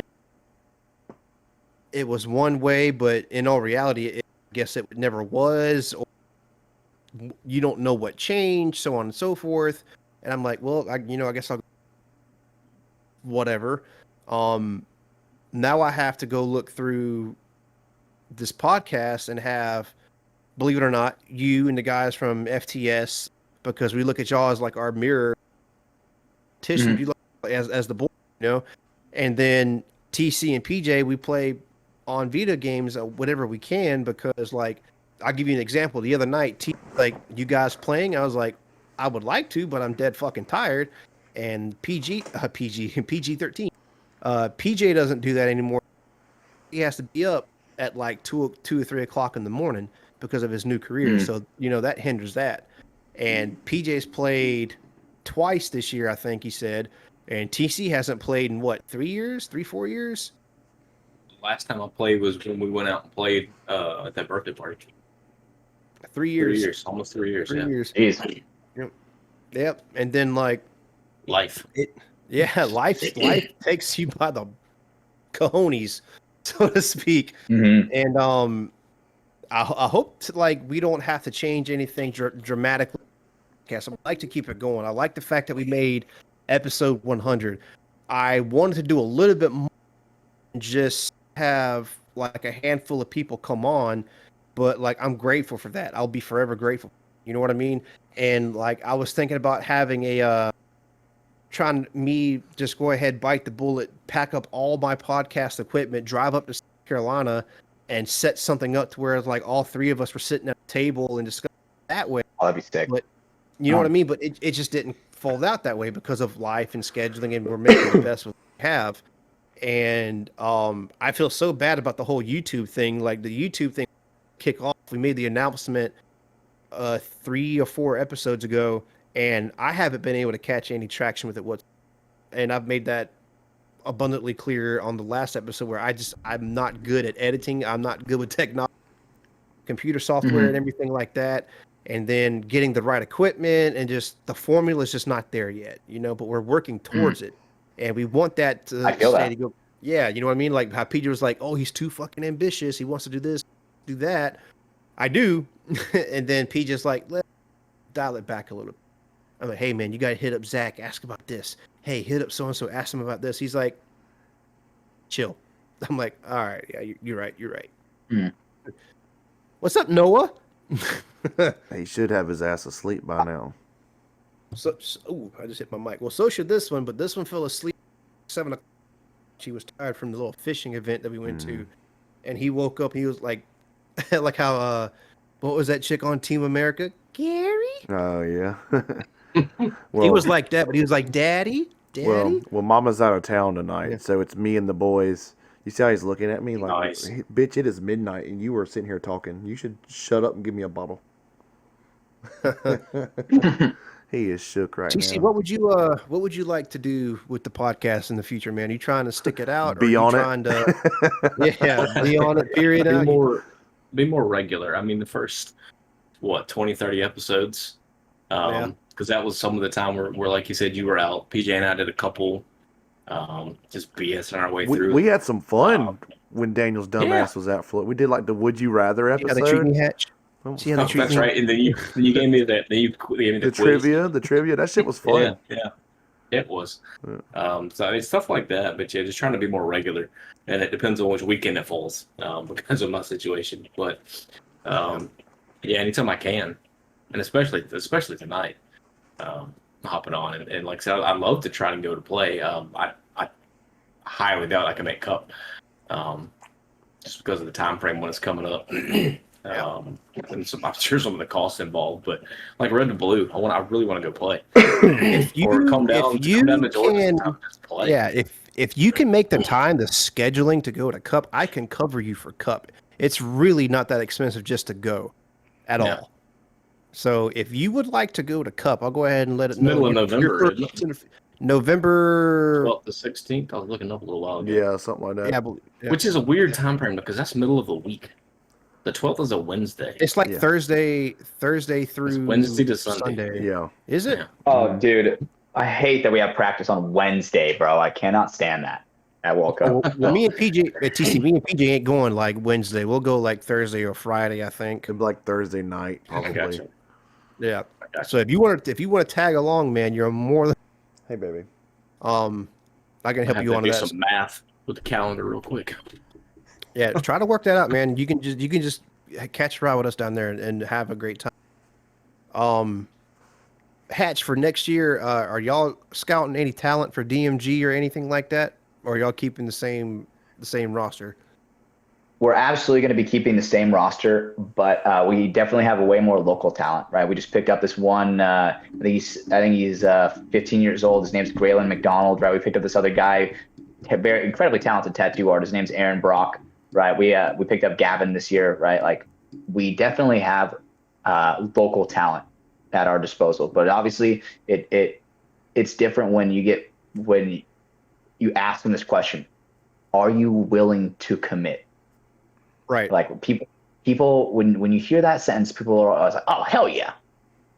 Are you really? Are you really wanting to go through the type 2 fun of like almost like to the point where it's almost suffering? You know, because it's like, dude, we're out there in the fucking ball sack heat, shredding our hands on this turf, shredding our bodies like to what? I mean, because after practice, dude, I have 3-hour drive home where it's like I'm like fading away at the wheel sometimes. You know? So it's like, are people willing to truly like give up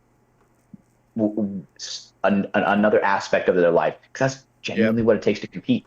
Like in semi-pro, like it's probably even more in pro, right? Like you have to sacrifice genuinely. I mean, like when I was a kid, dude, I would sacrifice my lunch money to get a case of paint on the weekend. Same. You know? Yeah, that was a bad time.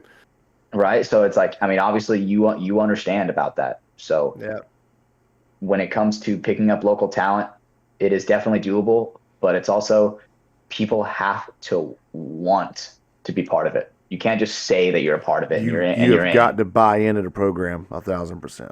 100%. I really feel that more people come in for the clout half the fucking time now. You know what I mean? And I can read that like a book. Yeah, so you know what I'm talking about. People do not survive on my team that are like that. They do not survive, and I make sure of it. And good, for sure. because that shit needs to be weeded out. That shit's a poison. Like, Fuck if yeah, you're trying to be like, SpongeBob. if you're trying to be like a true competitive team, that shit's poisonous for you. Absolutely, dude. all bubble blowing babies will be beaten senseless. You know what I'm saying? Just like the SpongeBob movie. So I'm a goofy goober. But I love that. So, but one thing I just want to say, I probably got to get going. I took a ton of time. It's my girlfriend's birthday, so Tell her we're so sorry. Tell her we're so sorry. She is an absolute saint. I love her to death. She is lucky. I'm lucky enough to where she let me, get away for a little bit, but it is my time to go. I just want to say congratulations, guys. Seriously, episode 100. That shit is no small mountain. That's not even an anthill. That is, to people like us, that is Mount Everest. Yeah, dude. Right. And now we got to the moon, boys. To the moon. We cannot stop now. We're going to keep going. I genuinely believe in you guys. Even if it's gradual, we're going to keep going. Dude, thank you so much for being thank you for being a part of it. Appreciate And please tell your girlfriend that we said happy birthday and we're sorry that we took you for like 2 hours. But we're grateful that you were able to come on, dude. Absolutely. We appreciate it. You guys know how much I love the Center 50. And if you guys genuinely ever need you as well, TC, if you ever need anything, DMG and FTS has your back. So, oh yeah, man. Thanks so much. Absolutely. I love you guys. I got to get going. But seriously, to the Center 50, boys. Love you guys. Hatch, do the thing. Bye.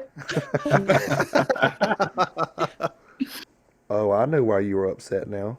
Say you heard it here first. You had it. Yeah. What? Yeah. I found out why somebody's woke up. Dookie them Got a drawers. shitty diaper. He had pee himself. Oh, Yeah. that happens. Well, I mean, episode 100, guys. I'm gonna be honest. This didn't quite pan out how I had planned on it. There was supposed to be like a lot of time slots, but some people had dropped out. Some people moved. I was trying to move slots around, and everybody kind of piled up on top of each other. But I think it worked out fairly well. Fine. Yeah. It was a nice little hangout. At first, I was like, "What the fuck is going on?" And then it mellowed out. Yeah, I was like, yeah. It didn't work how I was trying to do it. How we did your coming home episode, where each person had like a 15 or 20 minute slot or whatever, and get done with this one and move on to the next one.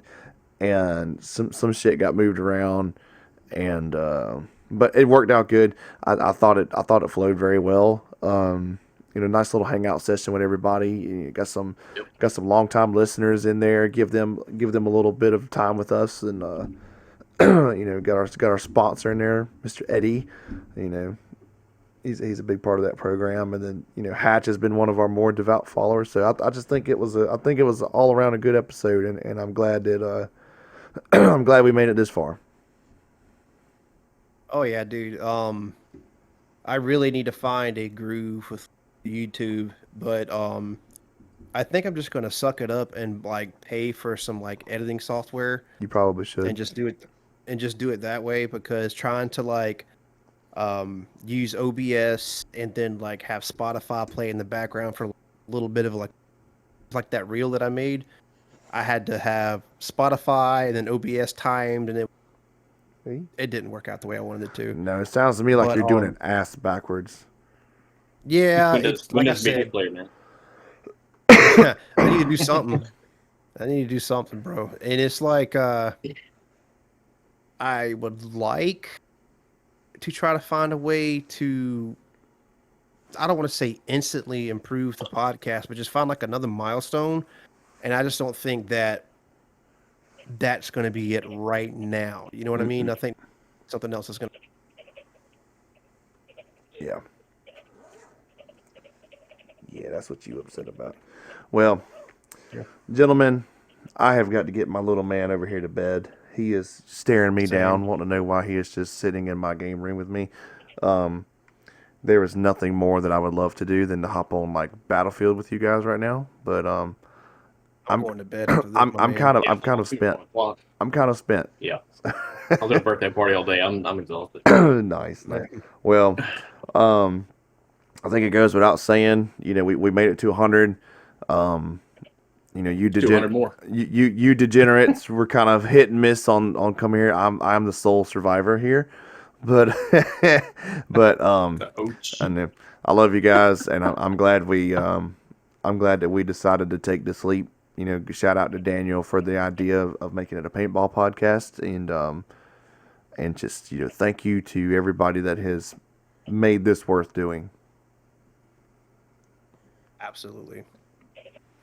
So, Daniel, let everybody know where they can get some cool Pro DNA and Infamous stuff, and then we'll be out of here. Absolutely, man. You can check out infamouspaintball.com where they have all the soft goods, all the way from elbow pads, playing gear, casual wear. They have cleats now. They have air bottles, regulators, barrels, custom milled markers. They even have masks. They have custom masks for the ProFlex. Infamouspaintball.com, where you can use code Center50 CENTER 50 and save yourself 10% off of everything minus markers. You can put about $500 worth of elbow pads in there if they have it in stock. You can use our codes to save you 10% off that entire order. If you add a paintball marker in there, the code will not work. Just FYI. We Can you tried. say infamouspaintball.com? Say infamous. Say infamous. Yes, you do. Say Pro DNA. That works. Yeah, he done cashed out. So, Yeah, I know. all right. Well, this has been episode 100. Oh my goodness, it feels like a long time coming to say that. And we will see you guys on 101. Deuces. Peace. Tell them peace, Noah. Give them a peace sign for the YouTube right here. You can't see it. Hell yeah, dude. All right, guys.